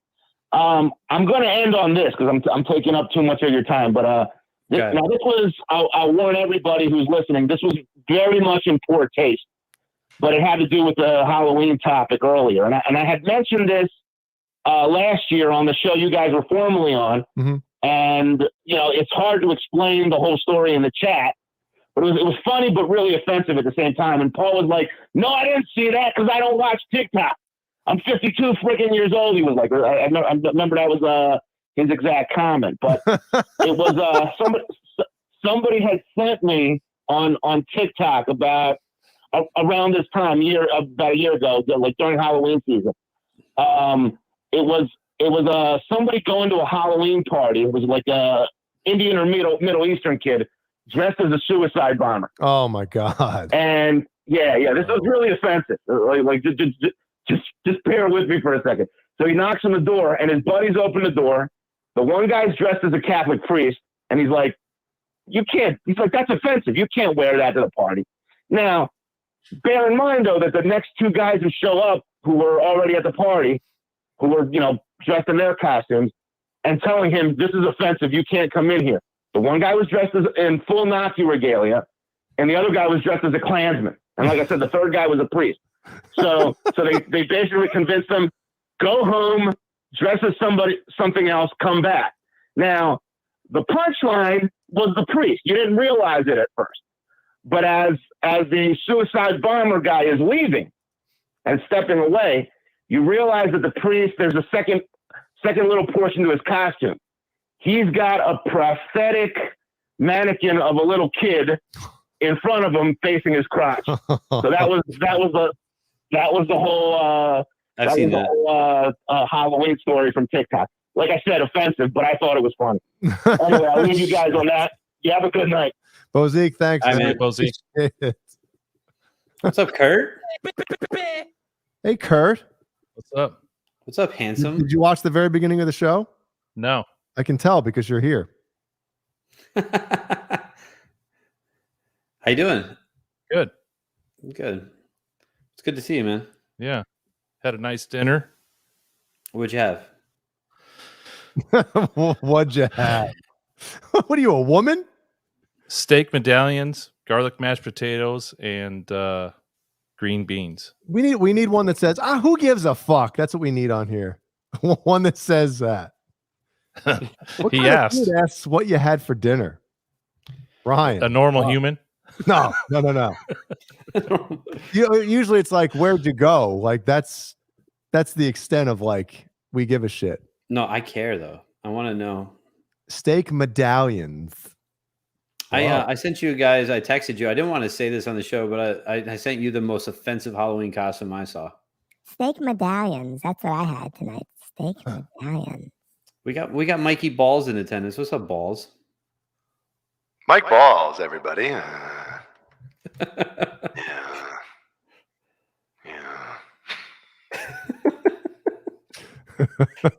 Where'd you go for dinner? Zesticachina, if that matters. According to Jay, it doesn't. What is it? Zesticachina? Zesticachina. Mm. Which it doesn't matter because it's one and only. Cool. Like one and done. You're never going there again? No, like there's only one. Oh. See, if I had steak medallions, I wouldn't be on the show right now. I'd be doing that. Oh, man. Well, I care, Kurt. I'm here for you, man. Thank you. Thank you, buddy. Now, let me ask Brian's next question. Jay doesn't give a shit. What'd you wear? What'd you wear to dinner tonight? Wife beater. I wore an orange tuxedo that I rented. Did your wife wear a blue one? A baby blue one? Yep. I hit her in the back of the knees with a cane. And did you stand at the bar with your ass out? Yep, putting out the vibe. Mm-hmm. Good man. Get a couple of bowls of loudmouth soup. Yep. Take a look at those Hooters. So, Kurt, do we get an update about our show that got taken down last night or no? It's in the process of editing those 3 spots out, and it takes like 2 hours for YouTube to do it. Wow. So I've done 2. I have 1 left.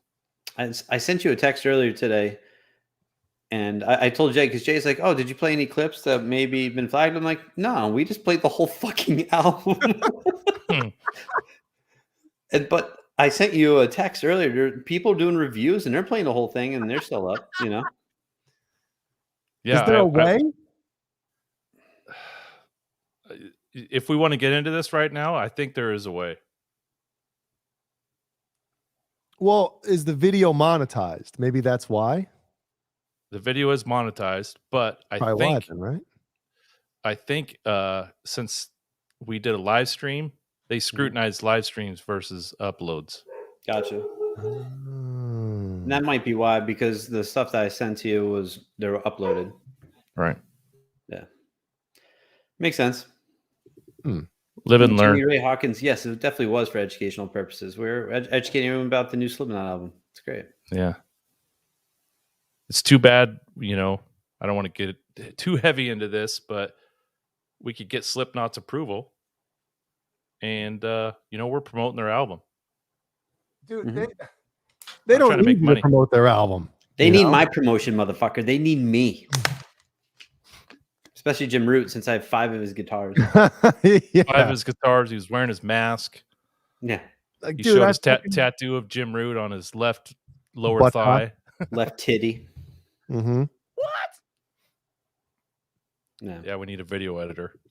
There you go. We do. Oh, yeah. Johnny Heartbreaker says lives get pulled very quickly. Well, there you go. Yeah. Do another one. Pre-record one and then just splice it up. Oh, if it comes back, we'll be good. So, I mean, Brian and I got all the time in the world. It's true. we don't have shit going on. Oh man. Wow. So you guys been busting each other's balls all night, or just mine? Oh, yours is just a tiny bit. I figured. We've just been talking about some Halloween shit, some alien stuff. Nice. What's your go-to Halloween movie, Kurt? Right there. Oh man, Beetlejuice. The Burbs is probably my all-time favorite. I've never seen The Burbs. Wow. Yeah. I mean, but there's probably 30 Halloween movies that you've seen that I haven't seen. That's right. You don't like scary movies, do you? Yeah. It's not that I don't like them. I just don't watch them. And you've never seen the original Halloween? Nope. Oh, dude. Oh man. Do you not like scary, or like do you ever see Sleepy Hollow with Johnny Depp? Yep, I watched that one. Did you like that? Yeah, it was okay. It's not really like a horror movie, though. It's not a horror movie, but it's. I preferred the Disney version better. Although Ichabod Crane when I was 7, and Brom Bones, right? Yeah. What came out again today? The part 2 of Hocus Pocus. Hocus Pocus Deuce. Who was the chick in that first one? The chick from Ladybugs? Oh, Vanessa Shaw. God bless her soul. Oh my God. Dude, when Ladybugs came out? She was also in The Hills Have Eyes. Oh, that's right. But that movie was fucking. That was scary shit. Yeah, it's just wrong. Yep. Yeah, Vanessa Shaw was something else. My 13-year-old Johnson was raw when Ladybugs came out. Yeah, man. That is true. Oh, shit. Yeah, and even today, she's still real attractive. Attractive. Well, she's only 2 years older. She's like your guys' age. Yeah, I think she's like 47, right? Something like that. I don't know. Let's look it up. She's an old bitch. Yeah, let's look her up. For me, Halloween was just an excuse to get a bunch of free candy when I was growing up. It wasn't something that I looked forward to, or super embraced. Usually it was a last minute throw together costume. Since I've been married, we've had a few opportunities to go to some dress up Halloween parties. I just don't look forward to it. Really? Man. Yeah. Yeah, she's 46, Vanessa Shaw. Okay. I'll tell you why. I think Jay, probably one of the only people, Ooh, she's looking scary now. knows why. I love Halloween's my favorite holiday, and there's a reason behind it. So when I was a kid, I'm gonna bring everyone down real quick. So I was in 3rd grade and I went trick or treating with my friends, and kids I went to class or school with, and I always thought Halloween you're out at night, and you're just when you're young, you're generally not out that late, or it's not encouraged to be out, right? Like for me, when the street lights came on, that's when I had to be home. So being out on Halloween was like special occasion. So going trick or treating with some of my friends who lived by me. A couple weeks later, a tornado hit my school, killed a bunch of my friends. So my life obviously changed. Seeing that. So the last time I was a kid was Halloween, and to me, that's always brings me back to enjoying being a child and that innocence of being a kid. So that's why Halloween's my favorite holiday. So, dude, that was deep. It's the truth. So yeah, Jay's still a kid. It's true. Mm-hmm. But yeah, but Jay's favorite holiday is Christmas, though. Yeah, I'm sandwiched in the middle of you two. It's Thanksgiving for me. Thanksgiving's fantastic. Yeah. But it was cool going out on your own. Even too, when I was younger, Halloween was the holiday where our dad took us out. Mom stayed home. She gave out candy at home. So just having that time with our dad was cool. Because that was kind of, I'm not saying it was his Halloween, but he was the one that kind of took the bull by the horns and took us out and, dropped us off at the street corner, picked us up on the next corner, that type of thing. So that was always cool hanging out with dad on Halloween, Yeah. His mom wasn't around. I gotcha. Yeah. Plus, I just had some of the best times of my life on Halloween, even after that. I think I've mentioned before, but one of my you favorite put shit in fucking pantyhose. pantyhose. Yeah, that was fun. It's my favorite holiday, but I'm going to ruin it for a bunch of other people. No, it was premeditated attacks on my end. There was people just when you're a teenager and you just see opposing. You know how it is. Like there's some just mortal enemies when you're like in middle school, yeah. right? And you're like, oh, that kid's such a douche, and then you just get the pantyhose dog shit and just see him, and you ran past him and whack him, and there's just shit smeared all over. That's fun. And they don't realize the shit until they fucking smell it. And they got staph infection in their eye the next day. Yeah. At what age were you guys where you get that, fear that the older kids are going to steal your candy? I never remember had that. No? No, That was always candy. No, get beat up. Let's see, what year was it? Probably about that 15 years old, walking down the street thinking I'm hot shit with a fucking bag full of eggs, rotten eggs. Mm-hmm. And then all of a sudden, older group of kids, kind of like gets mixed in with you. Next thing you know, I'm getting egg to the side of my face, fucking shaving cream. And I'm like, I'm not going to do anything back. Yeah. That happened? Oh, yeah. Mm-hmm. Oh, dude, I would have kicked some ass. Yeah, it never happened to me. Yeah, not when you're fucking, there's a group full of fucking older dudes and you're like, well, I'm just going to take it. You remember when, or if you heard this rumor too, people would put Nair, right, in eggs. So if they like smack you in the head and your like hair would fall out. Put it in the egg? Yeah, like, because when you're a kid, you're like, oh my God, that's insane. And you're like, now, like, there's no way that could happen. Remember Karate Kid. He goes to course. the Halloween dance, Oh yeah, hell yeah. throws the hose over the bathroom stall, and what is it? 5 of the Cobra Kais are all dressed in skeletons. They're chasing his ass. Yeah. And it I was a remember watching that. shower. Yeah, I remember watching that when I was younger, and like that freaked me out. You know, Really? those guys are like they're gonna kick his ass. You know. Daniel was a douche. Yeah, like I felt bad for him. You know. Oh I yeah, didn't. there's a recut version of that movie, like that. It makes Daniel's son look like he's a fucking asshole. Yeah, Yeah. I've seen that. Where Yeah. if you look at it from Johnny's perspective, Yep. Yeah, they Daniel's changed the such a music bag up. of douche.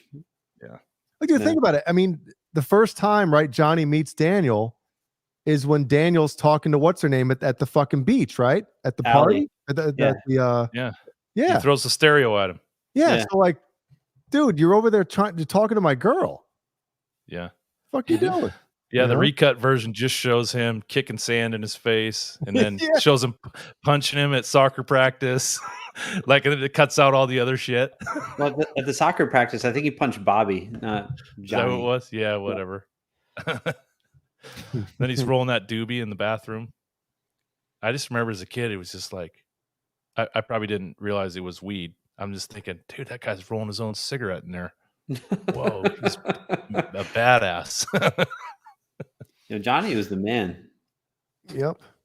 And he was actually a good, after Daniel cheated to win, he was actually a good sport. He Yeah. didn't he hand him the trophy at the He end? did. Yeah. He did. You all right, LaRusso? Yeah. Yeah, Mhm. Yep. until his sensei beat him mercifully in the parking lot. Mm-hmm. Whoop the shit out of him. That was supposed to be. I think I love when sequels do that. I love when the sequel fucking picks up right after. It's the Mhm. best. Like man. Rocky. Yeah. Up in the hospital in the wheelchairs. Sorry, Brian. Go ahead. I love, when you see the beginning of 2 and the Cobra Kai is out there and there's by the car, but you know that Dutch is not the same actor because he's got a hat on pulled down and he like turns his back so you can't see his face, but you see all the rest of the Cobra Kai watching Johnny get choked out by Kreese. Yeah. Yeah. One thing in that scene that wouldn't fly these days is when who was their sensei? What was his name? Miyagi? No, the other one. Kreese, Sensei Kreese. Kreese. He's like, beat it. Yeah, the racial epithets. Yeah. Yeah. hmm Hey, you want to put somebody over as a fucking heel or an asshole? Great way to do it instantly, Sure. Yeah. What are you doing, Kurt? He's always standing like that Oh, with his hands in his vest. That's how I stand right before I go to the strip club, I stand like that before I take a shit. You stand up taking a shit. Long snapper. Yeah, there you go. Just hovering over the toilet. Oh man. Oh shit. That's great. Yeah, I watched season 1 of Cobra Kai, and I thought it was good. Yeah, me too. I haven't watched any more though. No, I'm all the way, I started the first like 3 episodes on the 5th season that just How came is it? out. It's good. It's a little overdone, I would say. It's kind of they just kind of keep repeating the same thing over. You can kind of predict what's happening, but man, dude, those guys are old. Yeah, they're in their mid 50s. I think it's the 60s maybe. And Really? yeah, Daniel's they've got to be dyeing his hair. Oh, of course. I mean, Yeah. Of course. I'm like 20 years younger than him. I have more gray. well, I mean, I'm older than you, and I have some grays, but it's not like Steve Martin over there. But you dye your hair though. No, Yeah. I don't. Ronco 5000 over here. It's funny because I probably shouldn't say this on here.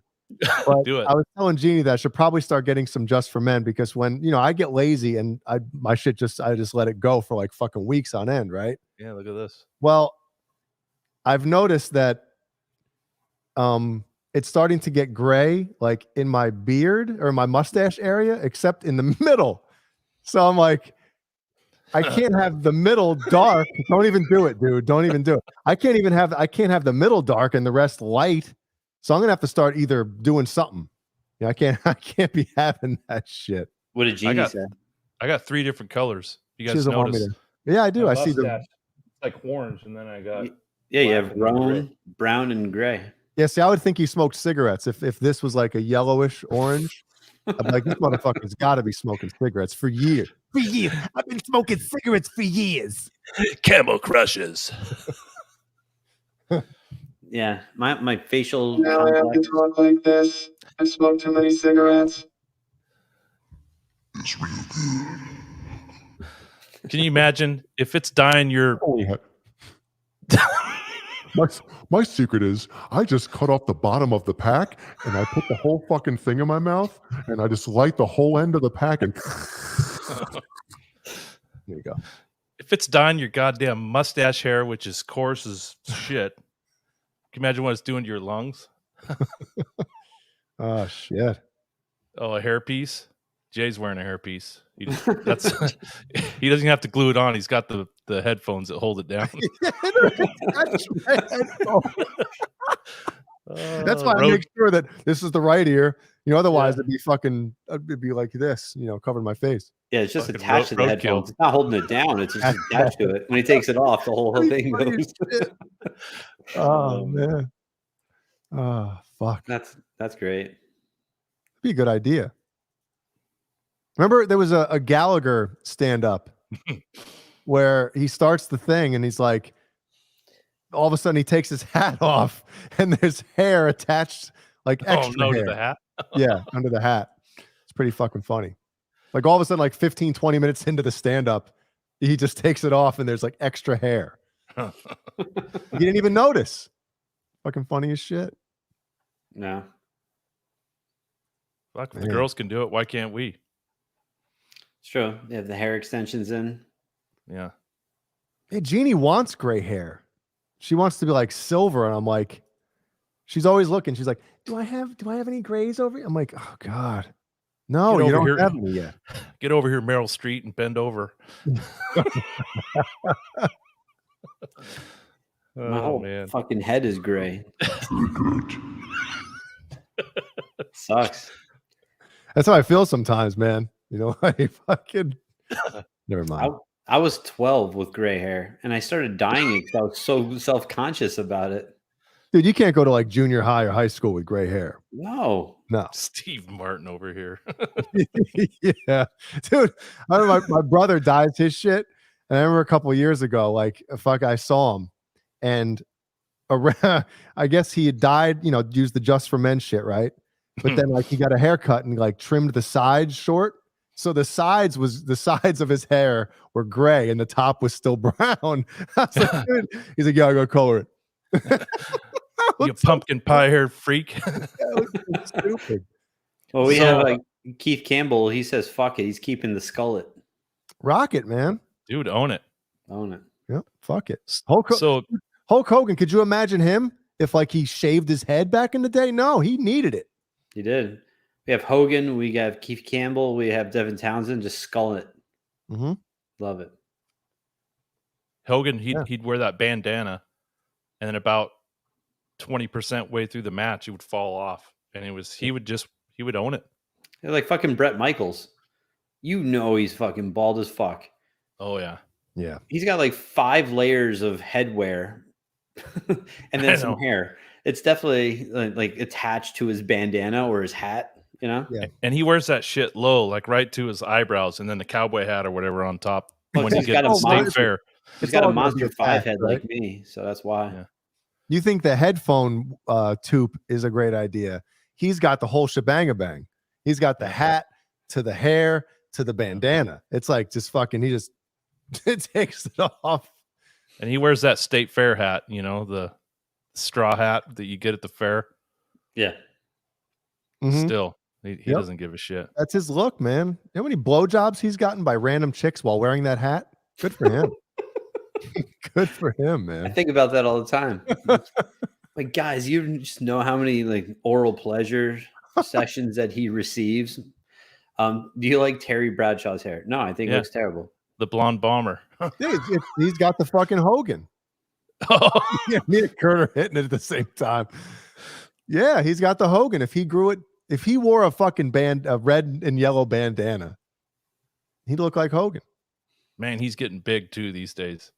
You know what's scary is like I don't like people who are bald, have no hair at all on their head, and they have no facial hair. So the only hair on their whole face head is their eyebrows.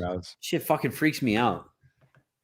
Yeah. You I got to can't go trust people like that. stone cold, you know, the Mr. Clean look. I don't like that, man. No, you got to get You gotta have something, even like a 5 o'clock shadow, something that gives you some depth, some balance, some facial contrast. depth. Yeah. Fucking scares me. It's haunting. There's a guy that's on a Food Network. He's like Brews Barbecue. I don't know. That guy is bald and he's got some bushy ass caterpillar eyebrows. Fucking Pete Sampras eyebrows. Yeah, it's fucking scary as shit. Why did Pete Sampras not trim them shits? That's part of his look, man. It's kind of like what's his face on the Lakers? He's got the unibrow, and he's like, I'm not shaving that shit. Yeah, I don't get it. The plank. I don't fucking get it. So Steve Lukather. Yeah. He still dyes his hair. And is that even his hair though? Yeah, it's his hair. Okay. If you see him on YouTube doing interviews, his hands are black. Like he does the like put in shit, and he just doesn't wear gloves. He doesn't give a fuck. You can see it in his fingernails. It's crazy. Wow. Crazy. Man, he's like at the point like, I don't give a fuck. People know I color my hair. Yeah. I played on 1,000. I played on 1,000 albums. Blow me.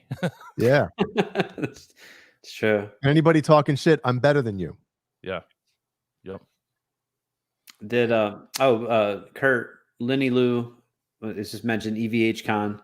That's next month, man. I know. Have you been looking at flights? Yeah, I have. And yeah, I mean, we don't need to talk about it live on the air, but I don't think I'm going to go. We already just talked about it live on the air. Yeah, you just said it. The cat's out of the bag. Well, I mean, I don't need to tell you why. I'll tell you why in the green room, but okay. Got some stuff going on. Hey, you too, huh? Yeah. Let's talk about it on the air. We're all family here. Yeah, no, my daughter just graduated from college about a month ago, and we're trying to plan some sort of get together for her graduation party, and more than likely it's going to fall either the first weekend in November or the second weekend. So I can't miss that shit. No, if you did, I would fucking slap you. Kiddo, I'm going to EVH Con. Yeah. Have the party at EVH Con. Fly the family out. Fuck it. Yeah. Here's Adam Reaver. He's a cool guy. He'll upgrade you. Give you some brass for your gift. Yeah. Yeah. Here's a bunch of brass blocks. And this guitar that he gave you, that's going to Jay. Sorry. Do you like the guy's hair from Ancient Aliens? I have a shirt. Maybe I'll wear it next show. Santa Cruz, tune in Wednesday at 9. I have the shows. What's his name? Sukalos, right? The guy from Ancient Aliens with the fucking big hair. The fro? Yeah. Yeah. Yep. Guy's the shit. If I had a fro, I'd be dreading it. Just dreads. I had dreads for a couple years and they fucked my hair up. Fucked my hair up. Ah, that explains the My hair toupee. up. You go back, you can see explain the toupee. Yeah. You go back to some of the earlier Gizmachi videos, you'll see Jay with some dreads. Yep. Right there. Look at that chesticles. Dude, that art is the shit. Thank you, Dweezil. Tumnus? What is it? Yeah. Yep. That's awesome. Dude, can you imagine having a Ric Flair robe with all that bling? Like, there's one lady that makes them all. You don't have one? You can buy them. I have it. Oh, you got to wear it on one of the shows. Well, you have a Ric Flair robe? I wear it to work every day. No. Ring worn? Or the one he wore on the airplane that one time when all the flight attendants jumped him. What is this? Yeah. Mosaic, we got a super chat. Where is it, Kurt? All right. EVH Con not large enough to miss family functions for yet. But if it was Nam, Yep. I met him at NAMM. met him at Nam. Jay, what was the song Ric Flair came out to? Oh, Can we play that without getting flagged? Just the beginning. Sure we can't. Oh, Dude, it's like a classical song. yeah. it's got to be on. Let me see if I can find it. The best intro song besides the NWO is Sting's music. Oh, I fucking love Hogan's, man. Real American, dude. Once that shit hit, the fucking the roof blew off the place, man. that. You know, I was never a huge Hogan fan. That's fine. You can get the fuck out. He gone. He gone.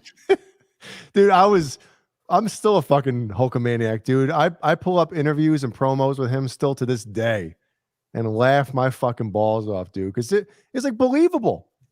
You know? Like he was like a real life superhero. Listen here, brother. Let me see here. I bet when he calls, like if he's have any issues with someone, let's say he calls his insurance agent. Listen here, brother. I have a crack in my windshield. There it is.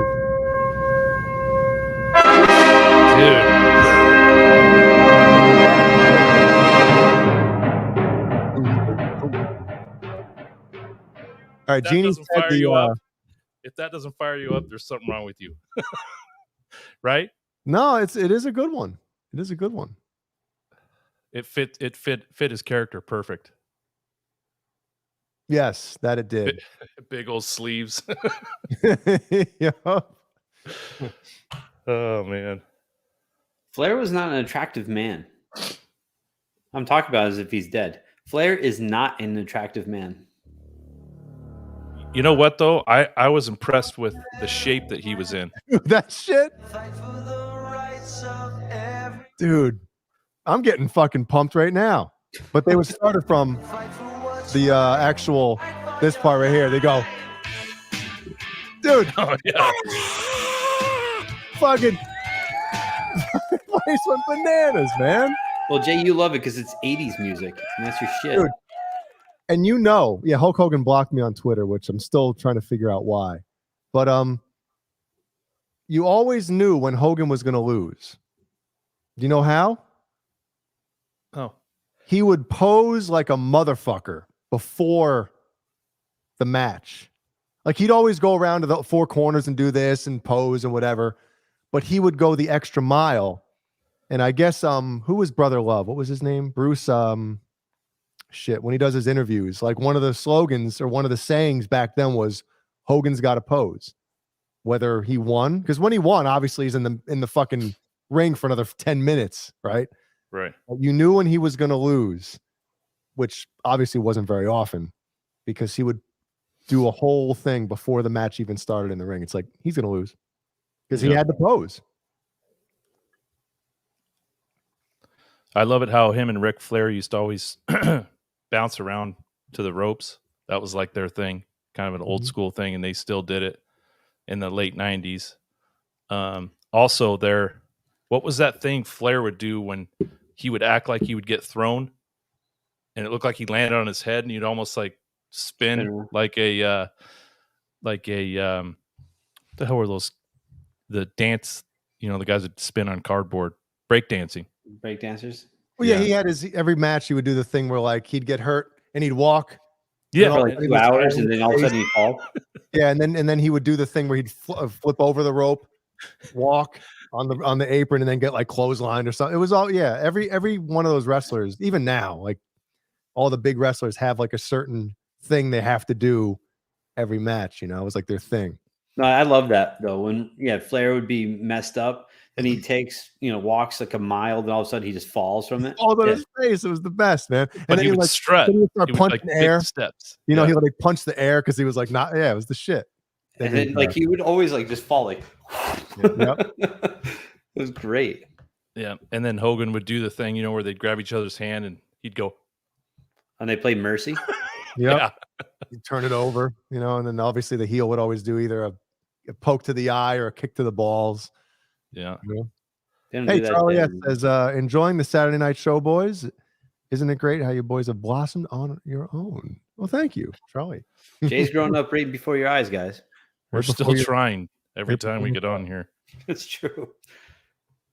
Yep. It's very true. The Honky Tonk Man, the greatest intercontinental champion. There you go. Yeah. Dude. Yep. That's the shit. Yeah, this. I love wrestling fucking intros and shit like that, man. Oh yeah. Rick Derringer, man. Yep. Shit. Are there any let's see. WCW intros or WWE intros? What do you want? Go WCW first. Okay. The music of WCW. WCW. We got this one.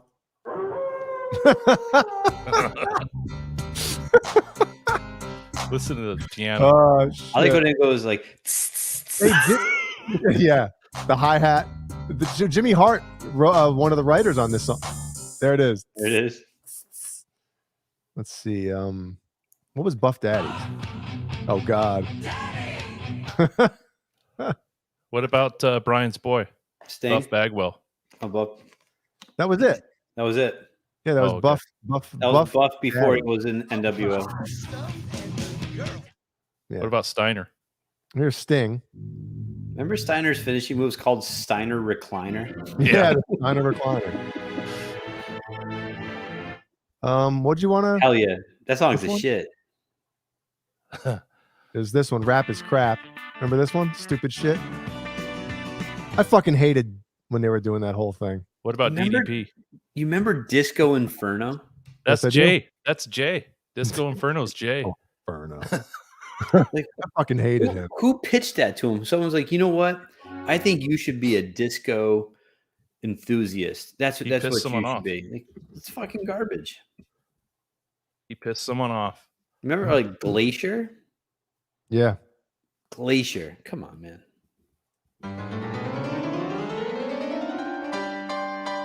Rick Steiner, Dog Pound. Welcome to the Dog Pound. God. The dog face gremlin. Yeah. Imagine if that was your nickname. Oh, here comes Jay, the dog face gremlin.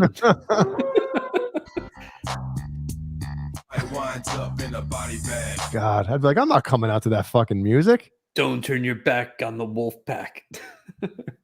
Oh, we have a super chat from Charlie S. Give it to us, Kurt. Charlie, thank you so much, man. Thank Thanks, you, Charlie. S. Appreciate it. Bless you. Bless your heart. All right, everyone in the chat, tell me this isn't Jay Hannon. Oh, it won't load. Good.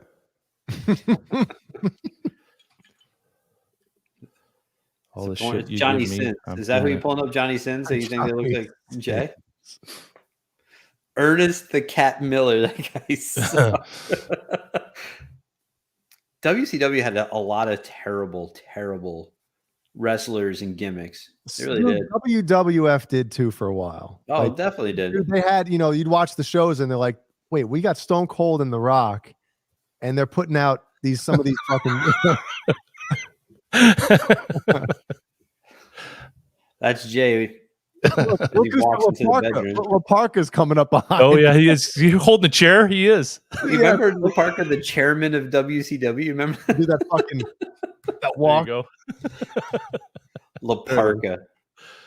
Looks like he's running to take a shit. That's what I look like when I'm running to take a shit. Night balls. Good night, balls. See you, man. Stallion. Good night, Stallion. Stallion. La Parka. Yeah, what would The your chair- entrance song? If you could pick any song, what would it be? I'd say probably the NWO. No, not a wrestling song. I'm talking about No. if you could pick, like, all right, maybe not wrestling. What would be your walk-up music in baseball? Oh man. I've said this before. Happy birthday, hands down. Really? Yeah. Just the whole crowd would be into it. Everyone knows the words. It'd be What the shit. version? Huh?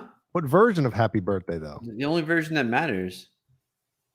Happy birthday. We'll have like the Marilyn Monroe. Oh, this one? No. Mr. Wait. President. That's not it. I don't know which one it would be. You got Stevie Wonder's. Oh God, I never heard that. Thank God I never heard it either. Yeah, exactly, Kurt. Jimmy Ray Hawkins. Public domain. Yeah. What would yours be? Thunderstruck. Wow. Now, I'm where not a would you huge- start it from? Let me find out. I guess you just start it from here, right? The very beginning, or would it have to be when the? Because you can't have a fucking minute and a half long intro. It just Yeah, I takes can if I'm walking out there with a walker. No, keep you get up to the batter's box. You turn around, go back to the dugout go back to the on deck circle for the pine tar, Yep. and chalk it up a little bit. Then Walk keep into the your- dugout, get some more bubble gum. Oh, this fucking shit sounds great, doesn't it? Yeah. Fucking, that's a good song. Yeah. Great song. Actually, I have two songs. Actually, I would really come out to pump people up. Either "Vendetta" by Slipknot or "Now Let Them Tremble" by All That Remains. Oh yeah. Fuck yeah, those songs are shit. I don't want to fucking chance playing Slipknot again on here. Well, No, do All That Remains. Do the "Now Let Them Tremble." That's got a really cool. Yeah. This is all you're going to see from Slipknot. You won't be able to hear anything. What album is that on, Brian? Now Let Them Tremble. For all that is all shit. The Order of something? No. All That Remains? Overcome? No. Everywhere of Many? For All That Many. Yeah. That's track 1. Yeah, track 1. Yep. I'm just gonna fast forward here.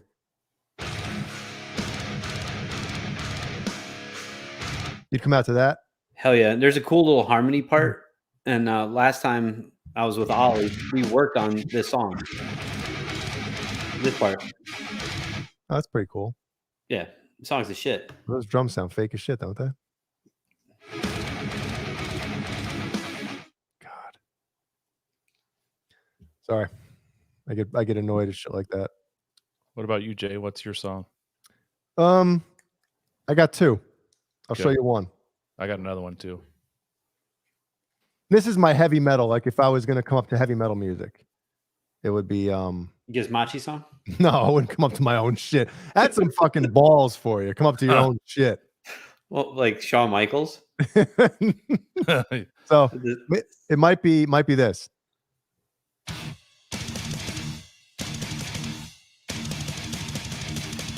Fear So you Factory. got that. Yeah, Fear Factory. And then it's Awesome. wait, when is it? Here goes. See this shit, man. Fucking walking up to that. And then my other one would be I'm trying to pull it up. Yeah. Where the fuck are you? Where the hell are you? Okay, you ready? Is it a Dawkins song? No, it wouldn't be Dawkins. Be this. Hell yeah. Ain't Future nobody Breed calling you a Machine. fastball when you come up the bat like that. Like I can imagine that shit at a baseball game. That'd be hilarious. dude pumping over the fucking PA, you Yeah. know, fucking 40,000 people. Like, what the fuck is that? That's Dude, awesome. I can't remember. Did John Rocker, did he come out to any music? Yeah, batteries. Yeah. Batteries. Remember that time he had to Yeah. run in from the bullpen, fucking people in New York throwing batteries at him? Yeah. Yeah. Assholes. Jesus. That was like a wrestling entrance. And he would sprint out. Remember that? Dude. I know, but like it was intimidating. Yeah, Like, he he was doing it was? because he was nuts. Yeah. Yeah, but and he fell off like quick too, right? He did, but did. in his height, I mean, imagine the game's on the line and they bring out, the rocker. John Rocker. And what did he say? What was his quote about New York? Oh, he was like saying some homophobic shit. Well, I don't know if it was. It Let's was. see. Let me type it up. John Rocker Braves. Let's see. Wikipedia. Controversial statements. Here we go. 1999, Rocker made a number of allegations stemming from his experiences in New York City and answering a question about whether he would ever play for the Yankees or the Mets. I'd retire first. It's the most hectic, nerve-wracking city. Imagine having to take the 7 train to the ballpark looking like you're riding through Beirut next to some kid with purple hair. Next to some, can't say that word, with AIDS. Yep. Right next to some dude who just got out of jail for the 4th time, or next to some 20-year-old mom with 4 kids. It's depressing. The biggest thing I don't like about New York. Oh, that wasn't. Oh, I can't even say this one either. You can walk an entire block in Times Square and not hear anybody speaking English. Okay, there's that one. Oh, jeez. Wow. I mean, now in this day and age, right? I mean, obviously the shit that he said, what was that? 1999. So that's what, 23 years ago. Obviously that's not cool then. But if he said that now, he'd be suspended. Was he suspended? Oh, he was suspended for the remainder of spring training in the first 28 games. Okay, sorry. He'd be fucking thrown out of the league now. Burned at the stake. Yeah. Yeah, I'd have to go to sensitivity training as well. Yep. Become one with his inner self. It's true. So Jeannie says Aztec, 2 steps. Oh, Aztec 2-Step. That's the Or song Two-Step. Jeannie would come out to. All right, let's hear that one, Jeannie. That's none. I always come out thought to the Walk from Barbie Pantera song. would be good too. This would be Jeannie's.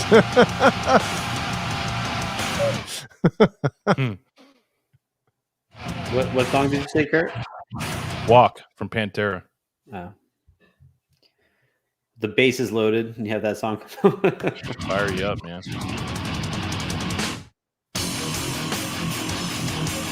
How about that one, huh? It's a good song. Fucking people are going just charging the mound right out of the fucking. What if you're deck just truck. like me, just walking casually to that? Just strolling up? Yeah, limping. Got one foot dragging behind you. Man, I like to come out to the Barbie song. Come on, Barbie, let's go party. Remember that? That song sucked. well, some of the shit that these guys come up to nowadays is pretty fucking wimpy. Yeah. Some of the stuff these players now, it's like, my God, the fuck would you listen to that shit for? And why would you walk up? Why would you publicly in front of thousands of people and on television let everybody know that you listen to that stuff? I just don't get it. I know we don't want to talk sports, but the Mariners, 2 walk-off games the last, Friday and Thursday night. 20-year drought. Yeah, the game I was there. I'm going to the first home playoff game. Are you? Yeah. Fuck yeah. Fuck yeah. Be badass. The company Yeah, I work for, they have tickets. Your Mariners are in the exact. They've stepped it up. My shitty Mets now are in second place. Look at that, out of nowhere. And the Mets set up their rotation so it'd be DeGrom and Scherzer games 1 and 2, and they fucking lost both games. Oh man. Yep. But nowadays, they do walk-up songs in high school baseball. I wish we did that shit when I was a kid. Dude, we couldn't even get the shitty PA system with the horn that guy talking into. Yeah. Next up, Jason Hannon, center fielder, batting 223. You bet. If I batted 223 in fucking Little League, you could kill me. I was talking high school. Oh, I didn't play high school ball. Well, coaching Brody for Little League, our all-star team, when we got to our district championship game. Now batting. The coach's son. Brody, is that a dick on his back? The other team, we were at we were the visitors. They played the Empire music from Star Wars for us. So when they did our introduction, they had that going over. It was pretty cool. Fuck yeah. I'd be like, hell yeah. Yeah, it was. Because they Yeah. asked, like, would you be offended by this? I'm like, no, like pump it. That's great. Offended by that shit? Because we were the evil empire. Because we own this town that we played against, and we beat the shit out of them again. You whoop their asses. It's a bunch of stormtroopers. It was great. Knocked down with one laser. Since it's Halloween, maybe if I was a professional athlete, maybe I might for the month of October, I might come up to the plate with this shit pumping over the PA.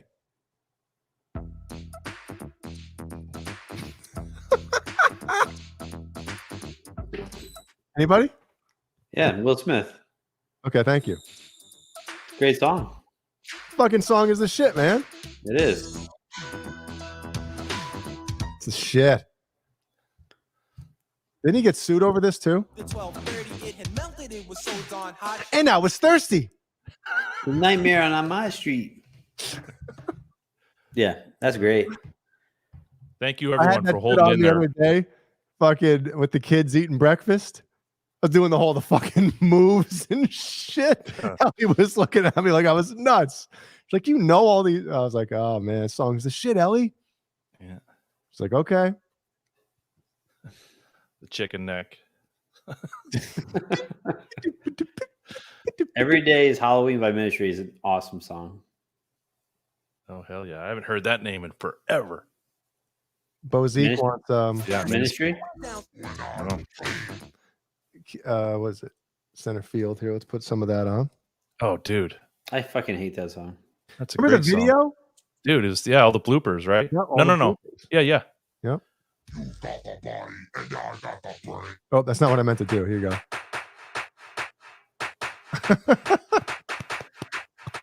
Let's fast forward. Here we go. It's a telly. Yup. Well, I beat my dick and tell it's raw. I do like that song actually, though. That's probably the only song that sounds like that I like. Probably because the first time I heard that song, it was for the baseball video. So you kind of like Tom Amansky's baseball video. Dude, Fred McGriff. He said he never watched that video. Like, really? The commercial that he filmed, he never watched it. Wow. Hi, I'm Fred McGriff. You can learn a lot from the Tom Amansky training baseball video. And he points. Yeah. the forward-facing trucker hat. Yeah. The porn stash. You think he should be in the Hall of Fame? No. Well, somebody else, they were comparing numbers. They love to do that shit, right? He was a compiler. Yeah. They're like, well, didn't he play for a shitload of seasons too? He did. So it's like, well, hey, look at it that way. Yep. He's a great player. Don't get me wrong. But he's not a Hall of Famer.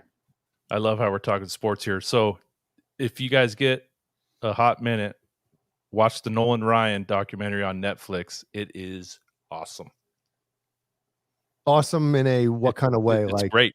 It's great. It's just great. Like the way he was is like what about it? Yeah, it just brings back memories of that time, and he was a badass. 7 no-hitters, 4,000 strikeouts, no Cy Young awards. Wow. And he played the longest out of any player in the major leagues, 27 years. Yeah, he played. He's like in the 60s, and he played into the 90s. Yeah, that's the shit. Dude, it's great. It's a great documentary. What baseball card comes to mind when you think of Nolan Ryan? The Donruss. One where he's throwing the football. Oh yeah, no, I didn't. You don't remember that one? No. Let's pull it up. I remember when he played for the Astros, and they had those jerseys with the orange and yellow and black stripes on the shoulders, and they were huge. The ugliest jerseys ever. Yeah. But dude, remember the fight? Yeah, with fucking Robin Ventura when he put him in the headlock and gave him noogies. The best fight though is Kyle Farnsworth on the Cubs, and he picked up I think it was a pitcher, was like coming at him. Farnsworth picked him up and just laid him out. That dude was a juice bear though. He was roid raging. Brian, it was Upper Deck. It was Upper Deck, not Donruss? Yeah, I thought it was Donruss too. I would have fucking bet my house on it. Look, check it out. Where is it? Nolan Ryan.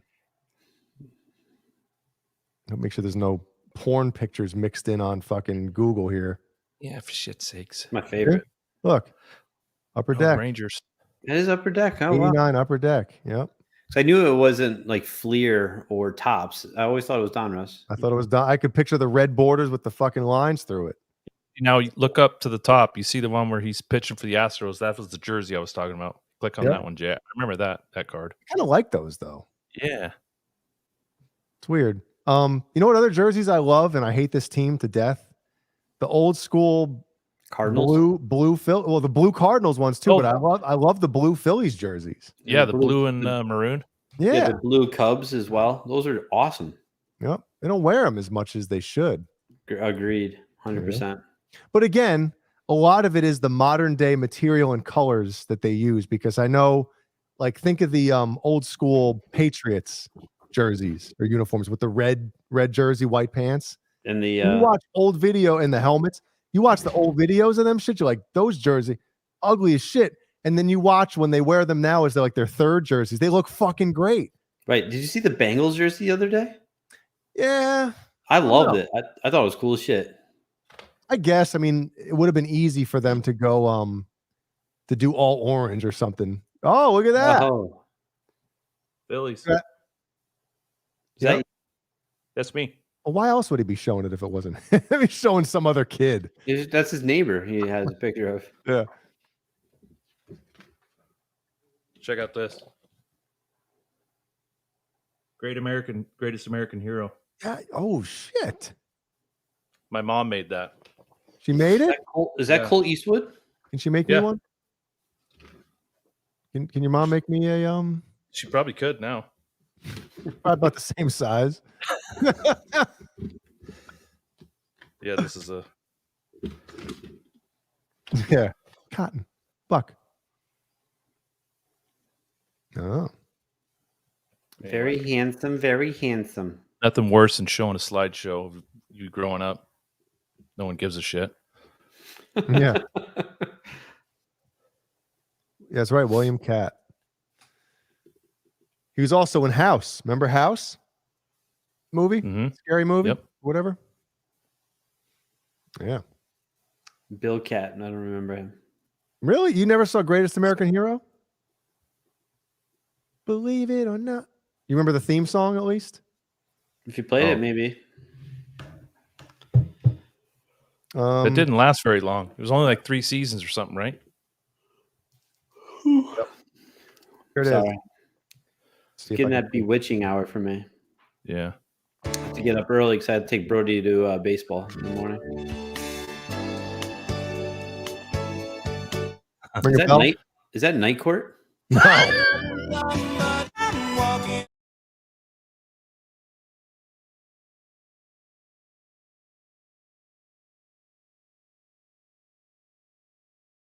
What to do? Flying away on a wing and a pair. Who could it be? Dude, fucking singing with this thing on is like this weirdest shit because it's like two notes down. And you hear yourself too. Yeah, and you can't hit anything. Believe it or not. Ah, it's the shit. If we get flagged because of the fucking Greatest American Hero theme, I'll laugh. remember you were a Seinfeld fan. There was that scene with George Costanza. That was his answer machine. Yep. You remember back in the day when we all had cell phones, we got them for the first time, and you call someone and it was always like you put your phone near a speaker and you were recording a song. Mm-hmm. And then you always would leave it like you're like, yo, what's up? It's Brian. Leave a message. I'll get back to you. And you're like acting so hard. Yo, this is Brian. You know what to do. You already know. Yeah, when I first switched to Verizon, that's the first thing I did. I record Mike Tyson interviews and put those as my voicemail. I always remember Jimmy's voicemail. Like he said the same one forever. Hold on, son. What? Jimmy's voicemail. Yeah, it's Andre. So he doesn't want to change it. Jimmy will Right. never change his voicemail again. I know, but it's been like that forever. Yeah. Like, How about 11, 12 years now? yeah, it's been a long time. Hold on, son. Kurt's had the same one. Yep. Oh, you've reached Kurt's cell phone. What the Falcon? What else am I trying to reach here? This isn't an answering machine.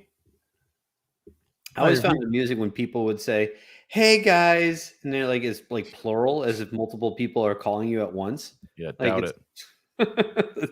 that should just piss me off. I'm like, why saying "Hey guys"? It's one person calling you. What the fuck? Oh, not us. I don't think Keith's talking about us. I think he's talking about something else. Subs are dropping like the Or Hindenburg. someone else, maybe. I hope it's Yeah, not we're- us. That would We're suck. staying in strong. We don't have much to drop, so That's true. man. No, there's some good voicemails. I like the best is like you call clients. Well, I call clients, and I have this one lady who will talk for about a minute about how great God is. Oh no. Oh, God's good. And then when you talk to her, she's such a bitch. Bless you, Brian, you stupid bastard. It's true. It's true. Hi, I didn't get my statement last month. So I didn't pay the bill. Yeah, I didn't get my statement, so I didn't pay for it. People say that. I'm like, come on. Like, do you say it to your mortgage company as well? Get the fuck out of my face. Right. Wish I could. I wish there was, you know, the what's that? The Purge, right? That movie. And now you have 12 hours that you can kill anyone you want. I wish you can have that, but you could say whatever you want to whomever without being held against you. So I would instead of I would call clients, be like, listen, I fucking hate you. You're such a huge piece of shit. Every time I see your number pop up, I'm like, oh God. Like You guys ever had this? Oh yeah. Bastards. Yeah. Hello? Ah, just joking. You got my get the fuck out of my face. I got you. My mom still has the hi, you've reached Kathy. You know, I'm not available to take your call. Please leave your name, your number, and a brief I'm like, Mom, people get the fucking idea of like how to leave a voicemail. You don't have to explain what because basically you're calling you're saying the caller's a fucking idiot. You don't know how to leave a voicemail. Let me tell you how to do it. And now you got to wait fucking 30 seconds while I explain it to you. Right. We know your goddamn number. It's right there on the screen. Yeah. I've had the same voicemail for 13 years since I opened my office. You have reached State Farm agent. No. Hi, you have reached Brian Bosom, agent for State Farm. That's how it is. Is that what it is? Yes. Wow. I get your voicemail enough. Trust me. That's great. Who wants to hear Brian's voicemail? Let's call it. Let's call it. Give everyone my phone number too. Yeah. 555.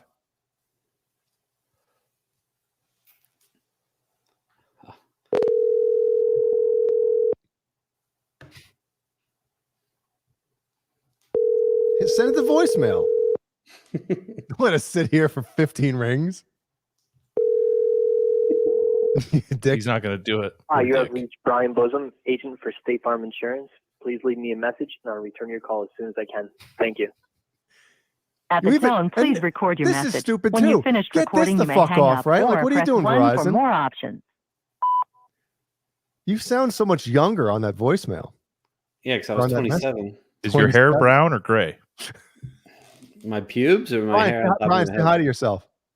Hey, Brian, you sexy fuck smooches. Go fuck yourself. I know we talked about this a few shows ago, but they have that slide dial app. What is it? Slide dial, where you can call someone and it goes right to their voicemail and doesn't ring, and you can leave them a message. Oh, so you can be like, I called you, tried to call dude. You didn't answer. Oh shit!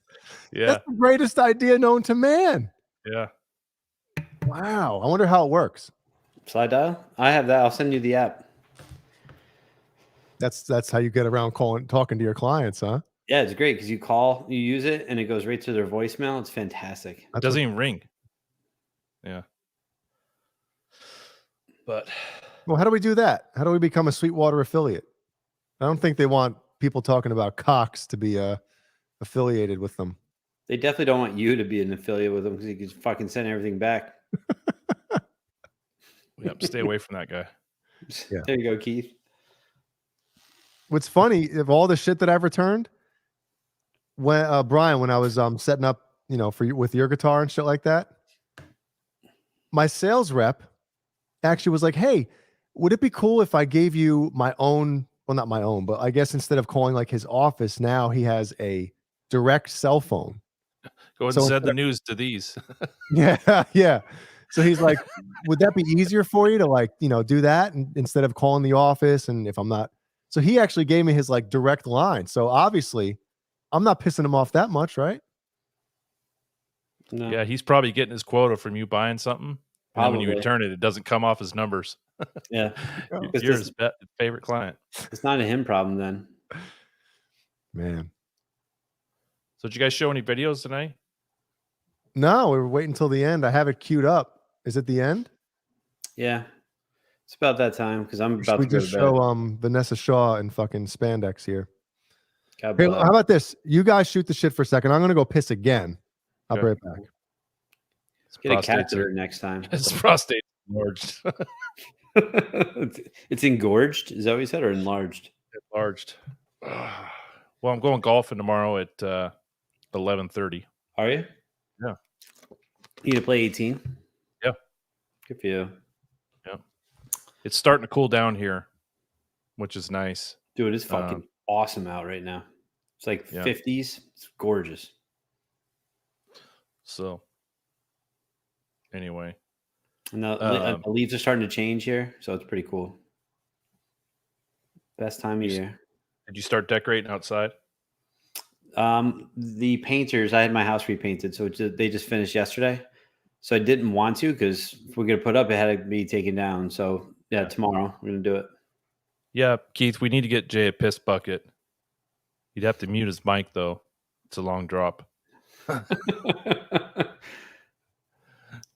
Just like a little turtle head poking out over a cliff. But I hope not Santa Cruz. The hurricane coming up the northeast. I hope not.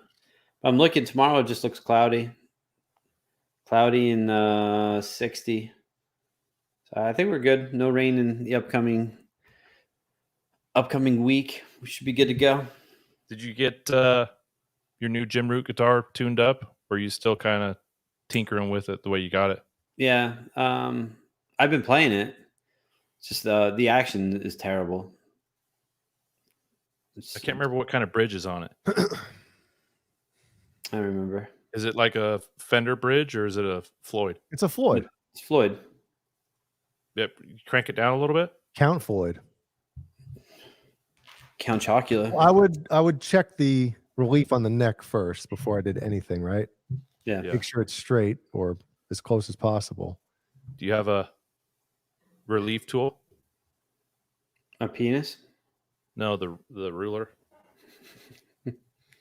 I got one somewhere around here. Mine's up there. Dude, that thing could be a weapon. It could. Dude. Yeah. It's like a pound. Weighs like a pound. It's like a thick fucking ruler. Yeah, with cheese graters on the end of it. Mm-hmm. You could fuck somebody up with that. God, can you imagine dropping that on your shin wearing shorts? Just meat Wait, scrape. hold on. You're talking about... See, everyone's leaving. Is Jay wearing boxers? You better be. One of these fucking things, right? Yeah, but mine has stuff on the top too. It does both scales. Oh, okay. Yeah, mine's just from fucking Amazon. It's called the... No, you can't fucking read that shit. What is it called? Mine's Music Nomad, I think, but it's heavy as shit. ILUIZ Luiz. Such a bank pow. Guitar neck straightness check tool. But yeah, you just basically lay the guitar flat. You lay the guitar flat. The thick notch goes on the first fret. Yep. And you can tell if you see obviously space in the middle, you need to tighten the neck. Yeah. And if it rocks, then you gotta loosen. Bowed. Truss rod. Yep. But it's pretty handy, You can usually tell pretty close. If you just grab the guitar, and look down, from the bridge to the head, down periscope, and you can see if it's pretty straight or not. Down shafticles. Shafticles. Yeah. Santa Cruz 3600. Jay would hold the guitar right under his chin. He's no. I don't know how some of those guys play, and girls too, because Nita Strauss plays her guitar pretty low too. Like Nuno and all those guys, like, I have to have my guitar. I don't wear it high. I'd probably have it normal, like average. I'm in between, I think. Mm-hmm. But I play sitting down 90% of the time. Yeah, I do too. But yep. Are we rocking the? Yeah, we're ready to roll. Okay, fucking do it, then. Brian and I talked about weather. We talked about Easter. We're ready to roll. Oh, now you get it. Where the fuck is this? That's not what I want. Jesus Christ. Canthu. We need to try to get all the vegetables. Window. Carrot, parsnip. The fuck are you doing? That's every time I see that one, it makes me fucking giggle. Yeah, man. So here we go, boys. Wait. Do it proper. What happened? Do we have an opening video for this? What? The fuck are you doing?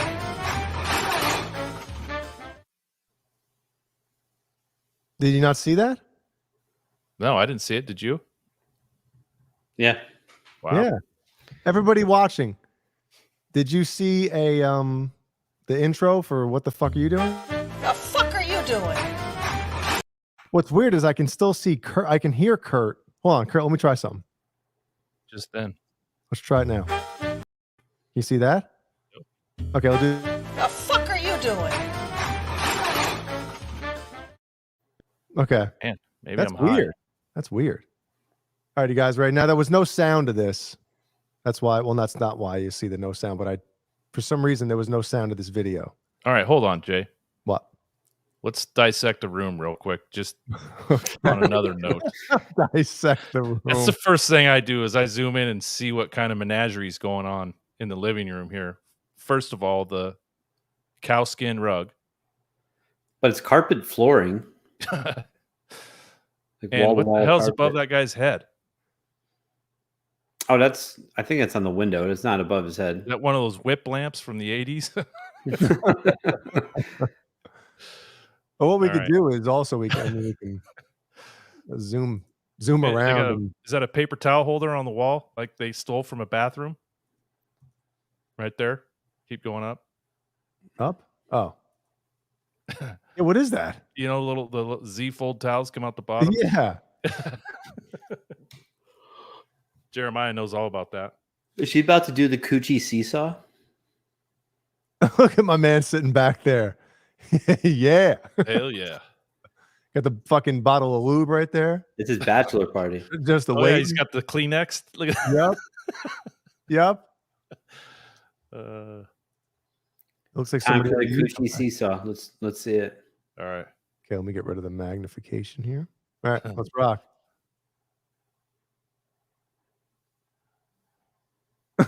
Oh, you dipshit. That's so funny. Look at his face, right? Dude, she's 3 feet off the ground. That's great. Why does he think this is a good idea? Yeah. You killed her. We were about to get our dicks wet, and you killed her. Look at his face. It's never a good idea when a male puts his hands around a stripper pole, first of all. It's true. They're both got the O face. Yeah. Like, oh, no. How you going to explain this to the landlord? Yeah, we're going to jail. How are we going to explain this to our wives? Now, Brian, what makes you think that they're renting? I don't know anyone who would put a stripper pole in their home. Look at him, though. He gets on that thing pretty quick, doesn't he? Yeah, I wish she would have stomped on his junk on her way down. Do some slow-mo here. She's loving it too, though, for a second there. Look. Look at her. She's like, I'm gonna Yeah, get he's sniffing her butt. I'm gonna get butt. It looks like she landed on her side, which is good. It's not like she fell on her back and her head nor taking the pull to the face, you know? Oh, she's wearing the one strap bra deal too. Boom. Yep, you boner. Yep. Night's over. Nobody's What's he getting it. thinking? They're probably fucking bombed too. you Dude, know? imagine if there's like a coffee table or something back there where she fell. Yeah. You don't know. Yeah, it's not like that's probably supported by a beam. It's just right in the drywall. Yep. No, it's probably one of those ones where you twist like a shower curtain rod. Oh yeah, good call. You know, and it just tightens. Jay, And I don't ever want to see you do this again. yeah, you do when I'm fucking never mind.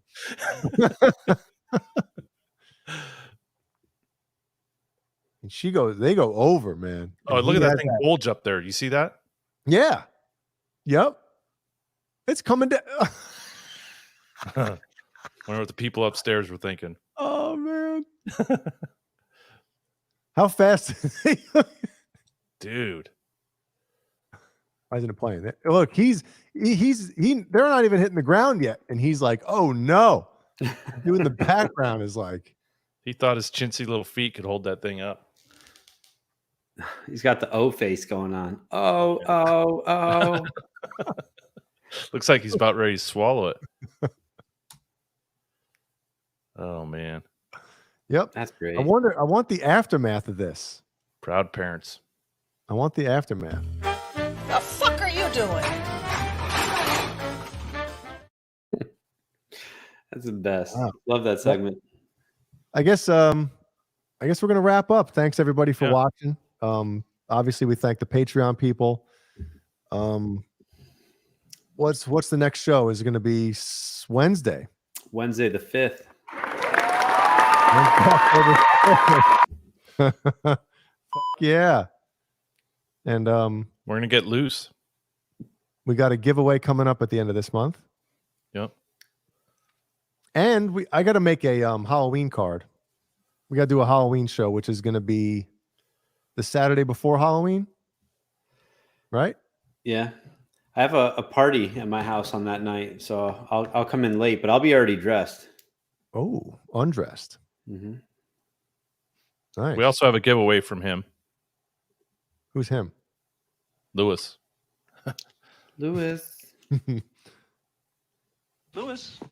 So we may sprinkle that in. He wanted to try to get it done before he sold out of all of his scraps. So we'll talk about that behind the scenes. Awesome. Yeah. All right. Well, I told him, Lewis, we can do it. Well, I guess we'll see everybody Wednesday at 9 Eastern. Everybody have a great football Sunday. See ya.